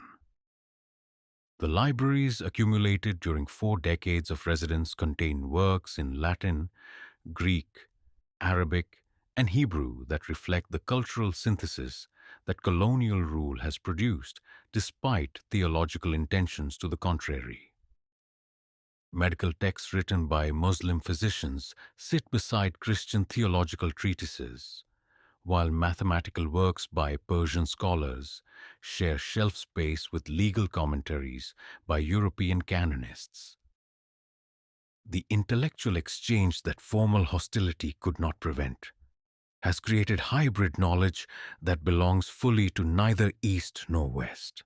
Your evening walks through castle corridors echo with memories of knights and ladies whose voices have fallen silent, of feasts that celebrated victories now forgotten, of plans that assumed permanence for institutions that prove as mortal as the men who created them.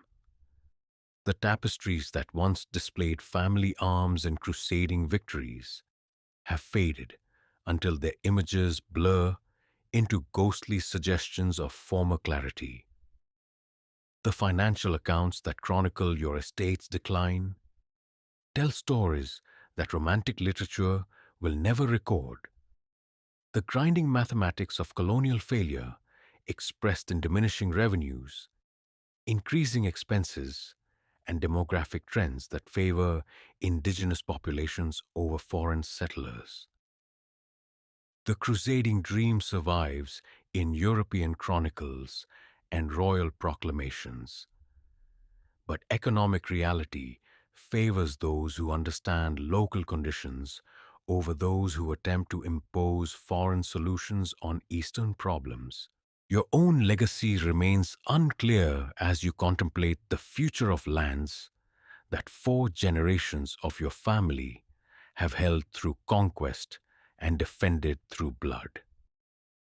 Your eldest son shows little inclination to maintain the costly pretense of Frankish lordship when Muslim rule offers better opportunities for prosperity and advancement. Your younger children speak Arabic as their first language and consider Palestine home in ways that France never was. The sunset illuminates landscape that has witnessed Roman legions, Byzantine cavalry, Arab conquest, and Frankish occupation, a palimpsest of competing civilizations, where each layer of dominance eventually yields to forces that prove more durable. Whether Christian rule represents a final chapter or merely another temporary phase in the region's endless cycle of conquest and assimilation, you cannot say. As darkness settles over your castle, you understand that you have become a ghost haunting towers built by younger and more optimistic men, maintaining traditions that serve no purpose beyond habit, defending positions that history has already abandoned. The Crusader states continue to exist on maps drawn in European chancelleries, but the reality they claim to represent dissolved long ago into accommodations that serve survival better than principle. Tomorrow will bring decisions about the future of estates that your heirs may not choose to inherit, responsibilities they may not choose to accept, and traditions they may not choose to maintain. Whether this represents failure or evolution, betrayal or adaptation, you cannot say. The ghosts in Frankish towers know only that their time is ending, and endings require acceptance that proves harder to achieve than any victory won through sword and courage. May 28th, 1291. The date sears itself into memory with the finality of iron brands marking flesh. The last day of Christian rule in the Holy Land. The final collapse of everything that 3 million souls died to create over 2 centuries of crusading dreams and crusading nightmares. You stand on the deck of a Venetian galley as Acre's walls disappear into morning haze, carrying with you the weight of witness to history's closing of a chapter written in blood and finished in tears. The siege lasted only 6 weeks, but those weeks compressed centuries of accumulated failure into a concentrated essence of defeat that no amount of individual courage could dilute. Sultan al-Ashraf Khalil's Mamluk army approached the city's walls with the methodical precision of men who understood that they were completing work begun by Saladin a century earlier. The final expulsion of Frankish power from territories that had never truly accepted European rule despite 200 years of occupation, your own presence during Acre's final agony, came through circumstances that would have seemed impossible to the young knight who first rode from Normandy with such bright certainty. At 73 years old, your fighting days should have ended decades ago. But the collapse of Frankish lordships throughout Palestine left you with choices between exile, conversion, or death, options that reduced to the single imperative of surviving long enough to witness what your life's work had ultimately produced. The city's defenders represented the last remnants of institutions that had once commanded respect throughout Christendom. Knights Templar and Hospitaller fought with desperate courage that made their inevitable defeat more poignant than simple military failure. These warrior monks had dedicated lives to preserving Christian presence in the East, transforming their bodies into instruments of holy war, only to discover that institutional excellence could not overcome strategic impossibilities. Brother Guillaume de Beaujeu, the Templar Grand Master, died on Acre's walls with the same disciplined valor that had marked his order's service since its founding 2 centuries earlier. You watched him fall, his white mantle turning red with blood that represented not just personal sacrifice, but the end of experiments in militarized monasticism that had attempted to fuse contemplation with violence, prayer with warfare, service to God with service to sword. The civilian population's fate illustrated the harsh mathematics of medieval siege warfare when political considerations override military mercy. Women and children who had lived their entire lives under Frankish protection found themselves subjects of Muslim rulers who viewed them as potential security threats, requiring deportation or elimination. The markets that had once connected European merchants with Eastern trade now served as distribution centers for human chattel, whose only value lay in ransom potential or slave labor. Your own escape from the city came through connections that exemplified the complex loyalties that colonial rule had created over 2 centuries of cultural interaction. Mahmud al-Dimashqi, a Muslim merchant whose family had traded with yours for 3 generations, provided passage on a ship bound for Cyprus in exchange for information about Frankish defensive preparations that no longer mattered once the city fell. We have been neighbors too long to part as enemies, Mahmud explained, as his men helped you aboard the galley that would carry you away from everything familiar. Your people brought changes to our land, some good, some evil, all now ending. Perhaps in Cyprus you will find peace that Palestine could never provide. The generosity of a Muslim merchant toward a defeated crusader represented ironies the theological frameworks struggled to accommodate.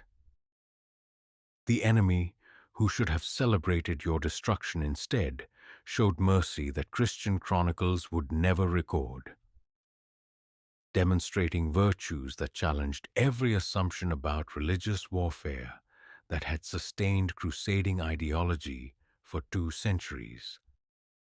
The harbor where Templar and Hospitaller galleys waited to evacuate the remnants of Christian Palestine had witnessed arrivals that once promised permanent transformation of the East according to European designs. Now these same waters carried away the last survivors of enterprises that had consumed the wealth of kingdoms, the lives of saints, and the devotion of generations who believed that God's will could be accomplished through conquest rather than conversion. Your cabin aboard the Venetian vessel contained the accumulated possessions of 73 years spent in the service of causes that had proven as mortal as the men who served them. A chess set carved from Jerusalem olive wood, a manuscript collection that included works in Latin, Arabic, and Greek, a sword whose blade bore the scars of 40 years fighting.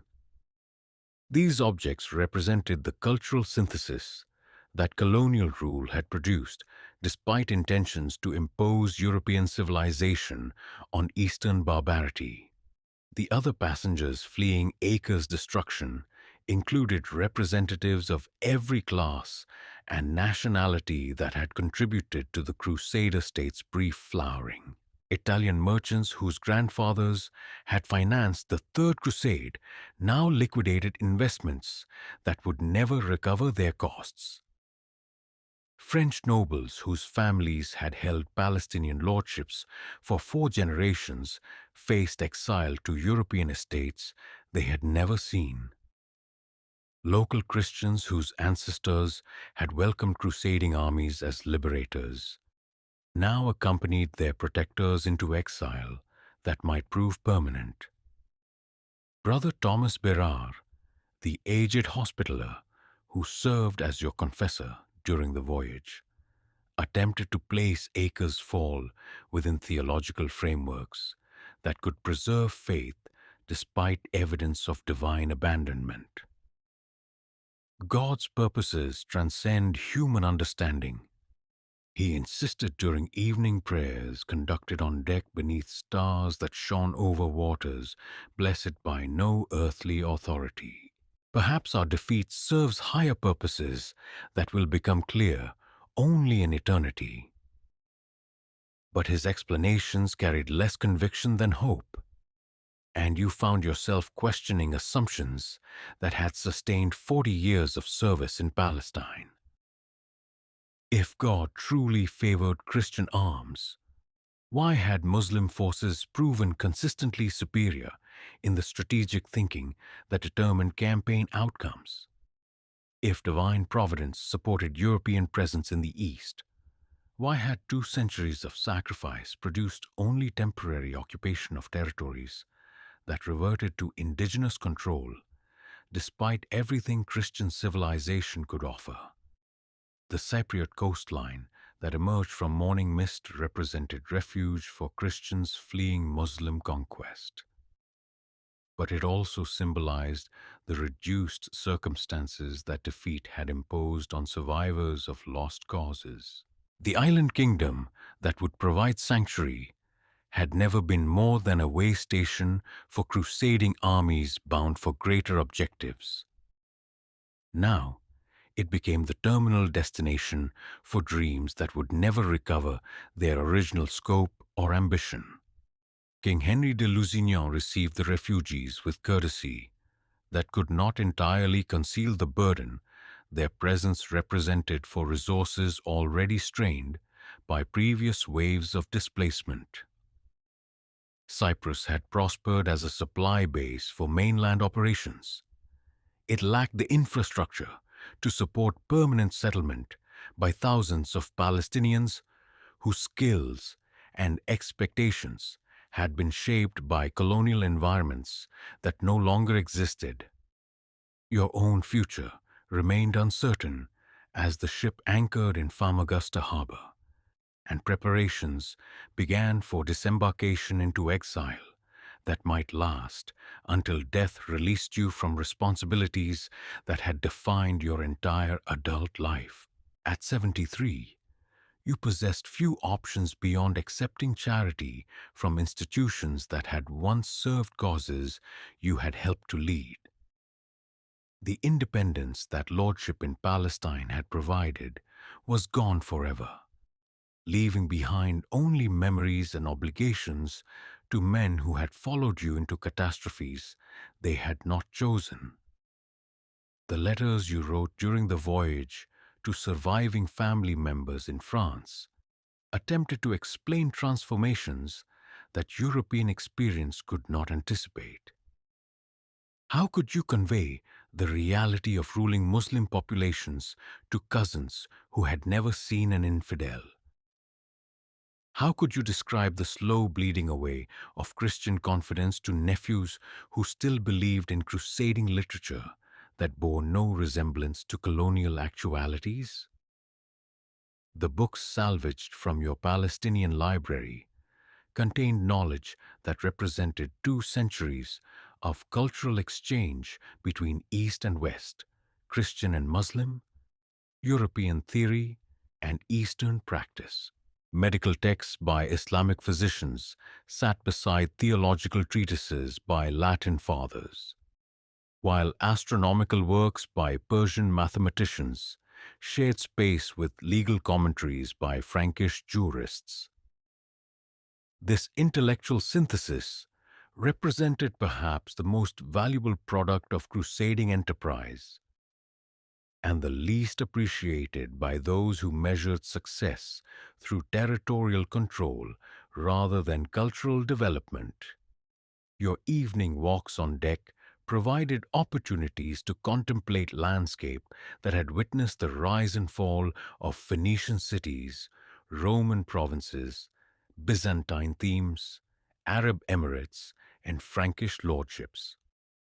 The Mediterranean that carried you toward exile had borne Godfrey's ships toward conquest, Richard's galleys toward inconclusive victory, And now your vessel toward acknowledgement that some historical chapters end without resolution. Some enterprises fail despite every sacrifice their adherents can offer. The other passengers sharing your exile included men whose fathers had ridden with Saladin, whose grandfathers had served Nur al-Din, whose great-grandfathers had fought the First Crusade.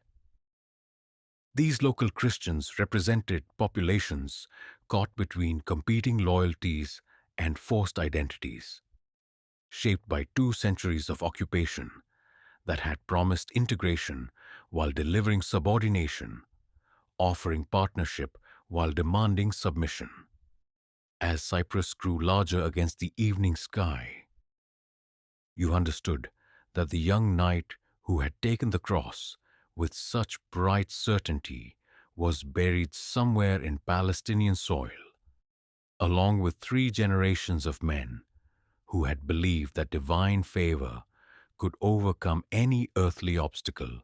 The old man who prepared for exile carried different knowledge that God's purposes might transcend human understanding of success and failure, that some defeats served higher purposes than victories, that the measure of life might lie in faithful service rather than successful outcomes.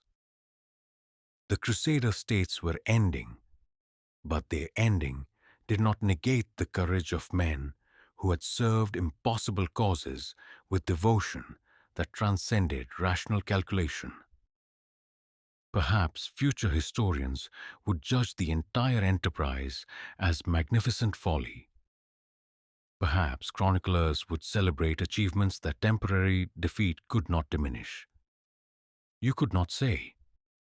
What you knew with certainty was that you had witnessed the closing of an age, the end of European dreams of permanent dominance in the East, the final acknowledgement that some territories could be conquered but not held, occupied but not possessed, ruled but not transformed according to foreign designs.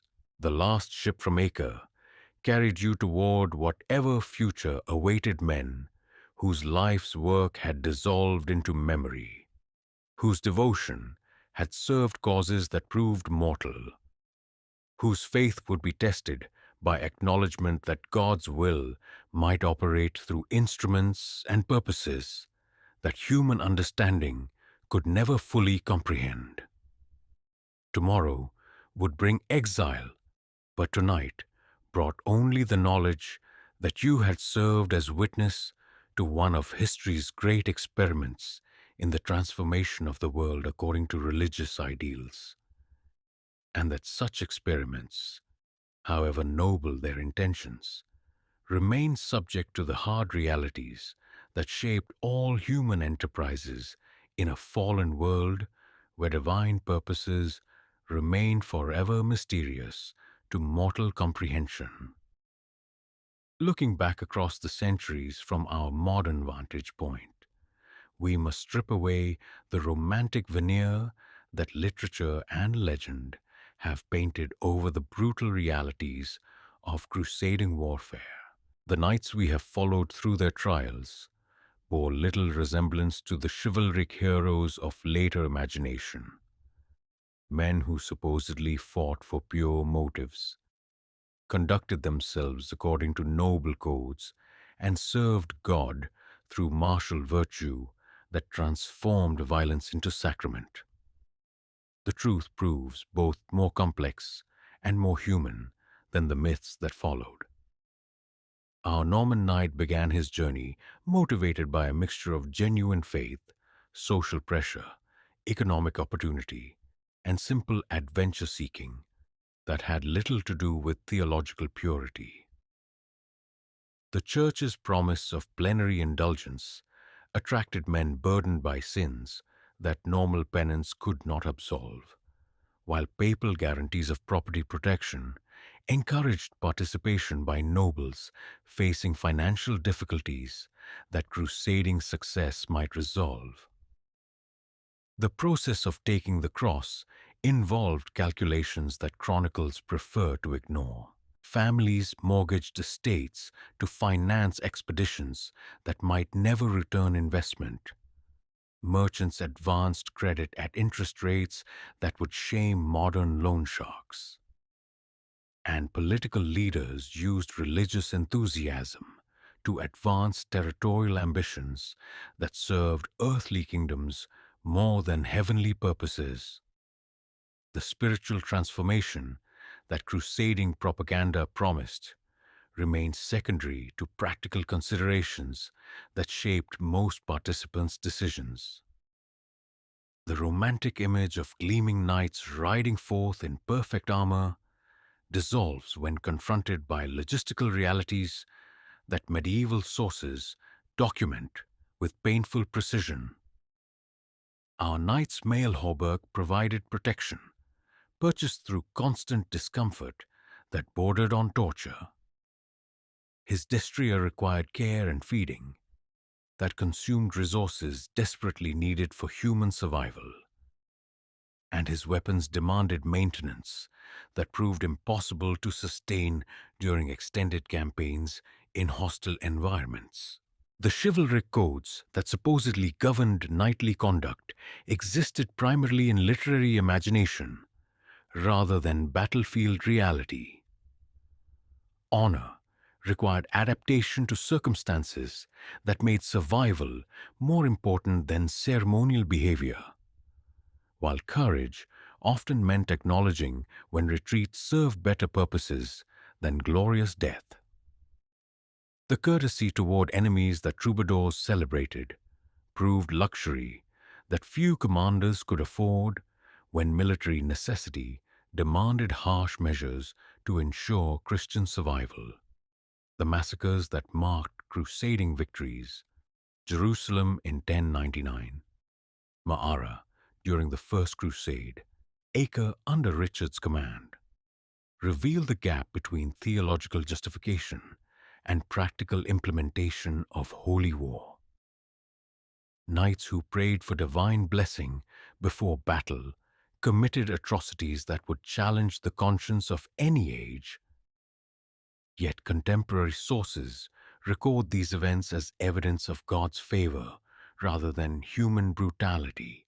The relationship between crusading armies and Muslim opponents was far more complex than propaganda suggested. Our knight discovered enemies who possessed military competence that surpassed European capabilities in crucial areas, administrative skills that made Frankish governance seem amateurish, and cultural sophistication that challenged assumptions about Christian civilization's superiority. The infidels who were supposed to represent pure evil demonstrated virtues that complicated theological frameworks designed to justify conquest. The economic foundations of crusading enterprise rested on exploitation that contradicted the spiritual purposes used to justify occupation. Christian rule in Palestine depended on tax revenues extracted from Muslim populations who received little benefit from foreign administration, while trade networks generated profits that flowed primarily to European merchants rather than indigenous producers. The prosperity that some crusader states achieved came through colonial relationships that subordinated local interests to external control. The daily realities of life in Outremer bore no resemblance to the romantic vision of Christian knights establishing model societies in liberated territories. Our knight learned to navigate cultural complexities that required constant compromise between European ideals and Eastern realities, theological principles, and survival necessities. Crusading ideology and colonial administration, the successful adaptation that survival demanded, produced hybrid societies that belonged fully to neither East nor West. The military effectiveness that enabled initial crusading success proved unsustainable when confronted by enemies who learned from defeat and adapted their methods accordingly. European heavy cavalry could win decisive battles against unprepared opponents, but maintaining territorial control required capabilities that transcended conventional military dominance. The patient attrition that Muslim forces employed eventually overcame Christian advantages through strategies that European commanders never fully understood. The religious synthesis that colonial rule produced contradicted intentions to impose European Christianity on Eastern territories. Local Christians maintained traditions that predated crusading conquest.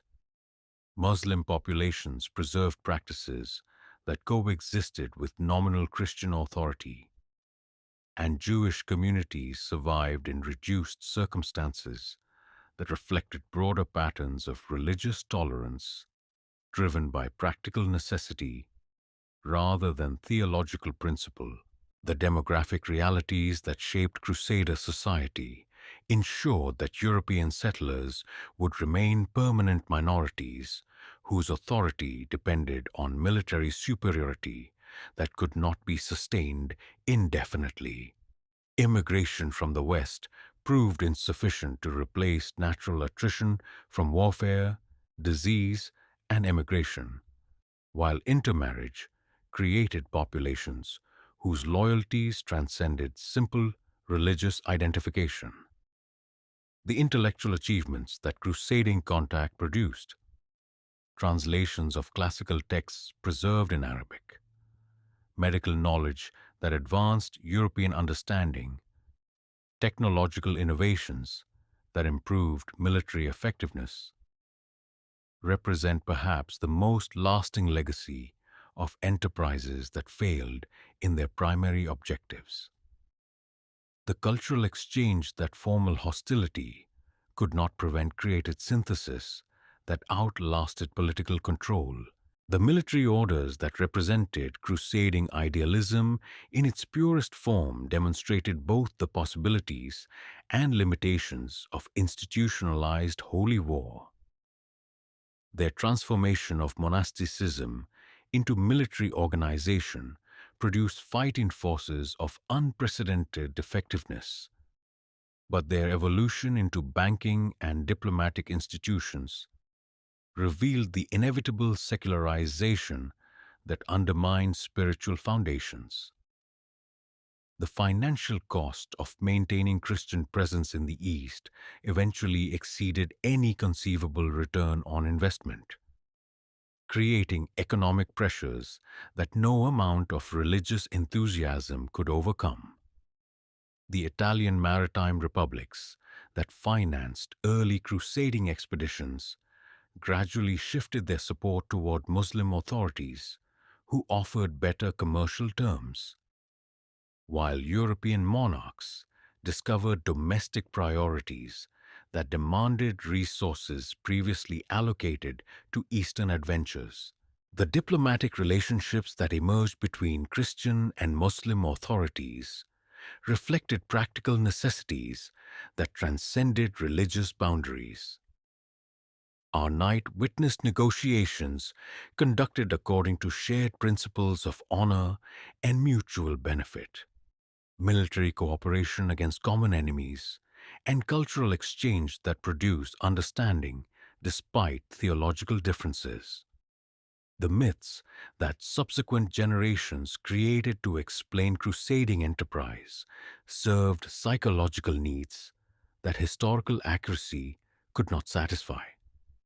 European society required heroic narratives that justified the enormous costs of Eastern expeditions, while religious authorities needed theological frameworks that preserved faith despite evidence of divine abandonment during crucial moments. The legends that transformed historical figures, like Richard Lionheart into romantic heroes, obscure the complex realities that actual commanders faced when attempting to achieve impossible objectives with inadequate resources. Military effectiveness required adaptations that contradicted chivalric ideals, while political survival demanded compromises that violated theological principles. The ultimate judgment that history renders on the crusading enterprise must acknowledge both the genuine devotion that motivated participants and the tragic consequences that such devotion produced when channeled through institutions designed for conquest rather than conversion. Our knight served causes greater than himself while contributing to sufferings that exceeded any conceivable justification, demonstrated courage that history must honor while participating in enterprises that history must condemn. The myths we tell ourselves about the Crusades reflect our own need to find meaning in events that transcend simple moral categories. These were not conflicts between good and evil, but competitions between different conceptions of divine will, each supported by sincere believers who understood their service as obedience to higher authority. The tragedy lies not in the motives of individuals, but in the consequences of systems that transformed faith into warfare, devotion into destruction, love of God into hatred of enemies. Perhaps the greatest myth of all is the belief that we can judge these medieval souls according to modern standards while remaining immune to similar errors in our own time. The knight who rode from Normandy with such bright certainty, who learned such bitter lessons through 4 decades of service, who died in exile carrying knowledge that his age could not fully comprehend. This man remains our contemporary in ways that span the centuries separating his world from ours. We are all crusaders in our own causes, serving ideals that future generations may judge as harshly as we judge the holy wars of the medieval past. The myths we create to justify our own enterprises may prove as fragile as the legends that once made conquest seem indistinguishable from salvation, violence from virtue, human ambition from divine will. You stand today among the ruins of Crac Chevalier, that mighty fortress whose stones have outlasted the kingdoms they were built to defend, whose walls echo with whispers that span 8 centuries of wind and weather, conquest and abandonment. The tourists who photograph these weathered ramparts cannot hear what you hear. The sound of mail on stone, the prayers of men who are dust, the clash of swords whose steel has long since rusted into nothing. The castle rises from Syrian hills like a monument to human ambition and divine silence. Its massive walls still capable of inspiring awe, despite centuries of neglect that have softened their threatening edges.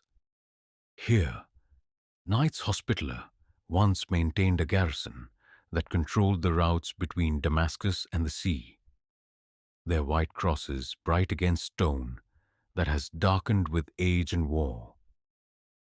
Now, local shepherds graze their flocks where destriers once thundered into battle, and the chambers that housed warrior monks shelter only bats and memories.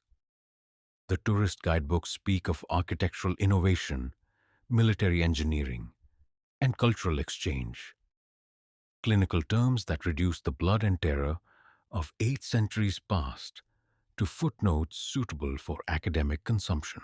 They mention siege techniques and defensive improvements, trade routes and diplomatic negotiations, but they cannot convey the weight of mail worn in the desert sun, the thirst that drove men mad during summer campaigns, the prayers whispered by knights who knew they would not see another dawn. Standing in the great hall where our Norman knight might have attended councils of war, You can almost see the ghosts that inhabit these stones, men who mortgaged their souls for causes that proved as mortal as flesh, who transformed themselves into instruments of divine will, only to discover that God's purposes remained forever mysterious to human understanding.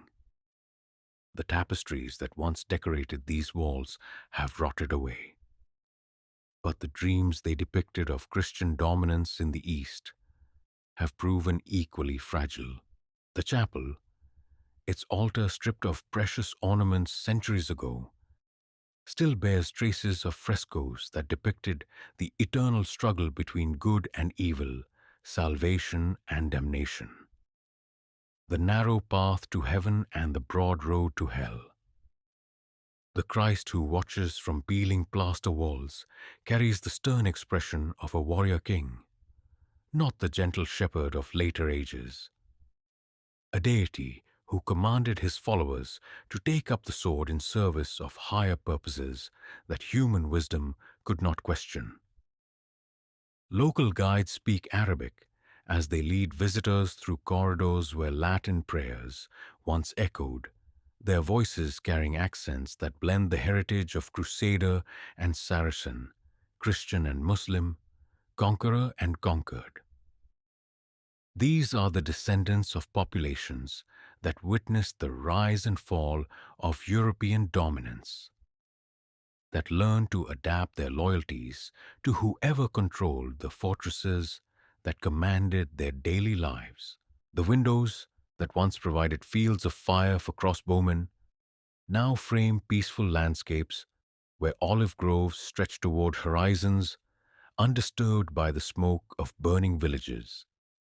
Farmers, whose ancestors paid taxes to Frankish lords, now work land that has changed hands so often that property rights have become matters of custom rather than conquest, accommodation rather than force.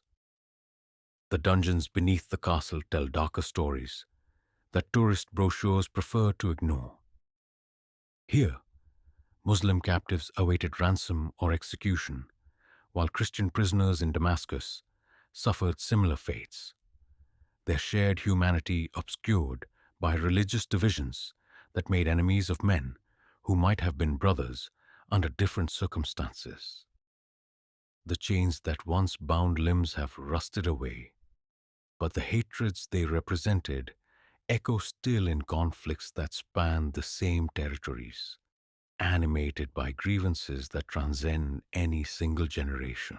Modern scholars debate the Crusades' legacy with academic detachment that would baffle the men who lived these events as matters of eternal salvation or damnation.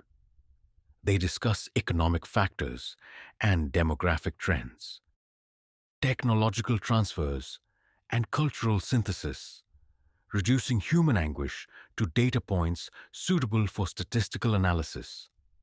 Their conferences and monographs serve purposes that have little to do with understanding what drove ordinary men to extraordinary sacrifice in service of extraordinary faith. The archaeological evidence speaks more honestly than chronicles written by men with reputations to protect and patrons to please.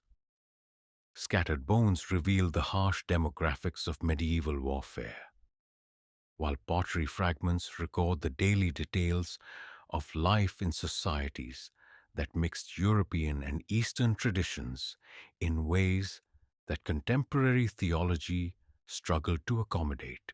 Coins bearing the crosses of Christian kings and the crescents of Muslim sultans document the commercial realities that transcended religious boundaries despite official hostility. The stone itself bears witness to transformations that spanned centuries of competing occupations. Crusader masonry incorporated Roman foundations, Muslim additions modified Frankish innovations, and Ottoman renovations adapted medieval fortifications to the requirements of gunpowder warfare. Each layer of construction tell stories of civilizations that believed their dominance would last forever, only to discover that stones outlive the empires that quarried them. Children playing in the castle's courtyards speak languages that blend Arabic and French, Kurdish and Armenian, Syrian and Lebanese, living evidence of the cultural synthesis that colonial rule produced despite intentions to impose European civilization on Eastern territories. Their games echo with themes that would be familiar to the night children of 8 centuries past. Battles between good and evil, heroic quests for sacred treasures, the eternal human fascination with stories that transform suffering into significance. The view from Krak's highest tower encompasses territory that has witnessed the passage of Assyrian armies and Roman legions, Arab conquest and Mongol devastation, Ottoman administration and European mandates. The landscape that our knight knew as the frontier between Christendom and Islam now supports populations that practice religions undreamed of by medieval theologians, while political boundaries drawn by colonial administrators create nation-states that would puzzle the knights who fought for kingdoms of Jerusalem and principalities of Antioch. The museum attached to the castle displays artifacts that span millennia of human occupation: Phoenician pottery and Roman glass, Byzantine coins and Islamic textiles, Crusader weapons and Mamluk inscriptions. These objects rest in climate-controlled cases that preserve them for posterity while separating them from the context that gave them meaning. The sword that once carried a knight's prayers for divine favor now serves as an example of metallurgical technique, divorced from the faith that blessed its blade and the blood that stained its edge. The gift shop offers replicas of Templar crosses and Hospitaller rings, souvenirs that transform sacred symbols into commercial commodities for tourists seeking tangible connections to heroic pasts. The prices are reasonable, the craftsmanship adequate, the historical significance negligible. These modern reproductions carry no weight of oath or obligation, represent no sacrifice beyond the cost of purchase, embody no faith beyond casual curiosity about times when people believe strongly enough to die for their convictions. As evening falls over the fortress, shadows lengthen across stones that have absorbed centuries of prayers and curses, celebrations and lamentations, the endless human cycle of hope and disappointment that marks all earthly enterprises. The temperature drops with desert suddenness, reminding visitors that this remains a harsh land where survival requires constant vigilance against elements that recognize no distinction between sacred and secular purposes. The drive back to Damascus follows roads that parallel ancient routes traveled by caravans carrying spices from India and silk from China. Pilgrims bound for Mecca and Jerusalem, armies marching toward victories that proved temporary and defeats that seemed permanent until political circumstances changed again. The modern highway bears traffic that would amaze medieval travelers. Trucks loaded with manufactured goods, buses carrying workers between cities, cars filled with families pursuing individual destinies rather than collective causes. But the deeper currents that shaped our night's world continue to flow beneath contemporary surfaces. Religious conviction still motivates political action. Territorial disputes still generate conflicts that span generations. Cultural differences still create barriers that diplomatic solutions struggle to bridge. The Crusades ended 7 centuries ago, But the human impulses that created them remain as powerful today as they were when Pope Urban called for holy war in a French field that has since been forgotten. The echoes in steel and stone remind us that we are not immune to the errors that shaped medieval tragedy, not superior to the passions that drove ordinary men to extraordinary extremes, not wiser than the generations that confused human ambition with divine will. We tell ourselves different stories, serve different causes, worship different gods, but we remain creatures capable of transforming faith into fanaticism, devotion into destruction, love into hatred with efficiency that would credit any medieval crusader. Perhaps the greatest lesson that Crac des Chevaliers teaches is humility before the mysteries of human nature and divine purpose. Recognition that the same hearts that produce saints also create monsters, that the finest intentions can generate the worst consequences, that seeking to serve heaven often involves creating hell on earth. The stones remain silent about these paradoxes, offering no easy answers to questions that each generation must resolve according to its own understanding and moral courage. The ruins stand as monuments to both the nobility and the tragedy of human striving, reminders that our greatest achievements and our greatest failures spring from the same source, the restless human spirit that refuses to accept limitation, that reaches always toward transcendence, that pays any price to transform the world according to its vision of how things ought to be. Whether that price proves worth paying, whether the transformation serves purposes higher than human understanding, whether the sacrifice honors or mocks the God it claims to serve. These questions echo still in steel and stone, waiting for answers that each soul must provide according to its own light, its own faith, its own willingness to venture everything in service of truths that remain forever beyond complete human comprehension. The night's journey ends where it began, in mystery, in faith, in the eternal human quest for meaning that transcends the brief span of individual existence. The echoes continue, the stones endure, and the questions remain as challenging today as they were 8 centuries ago, when young men with bright eyes and certain hearts rode eastward toward destinies that would test everything they believed about God, war, and the price of serving both in a world that offers no easy answers to life's hardest questions.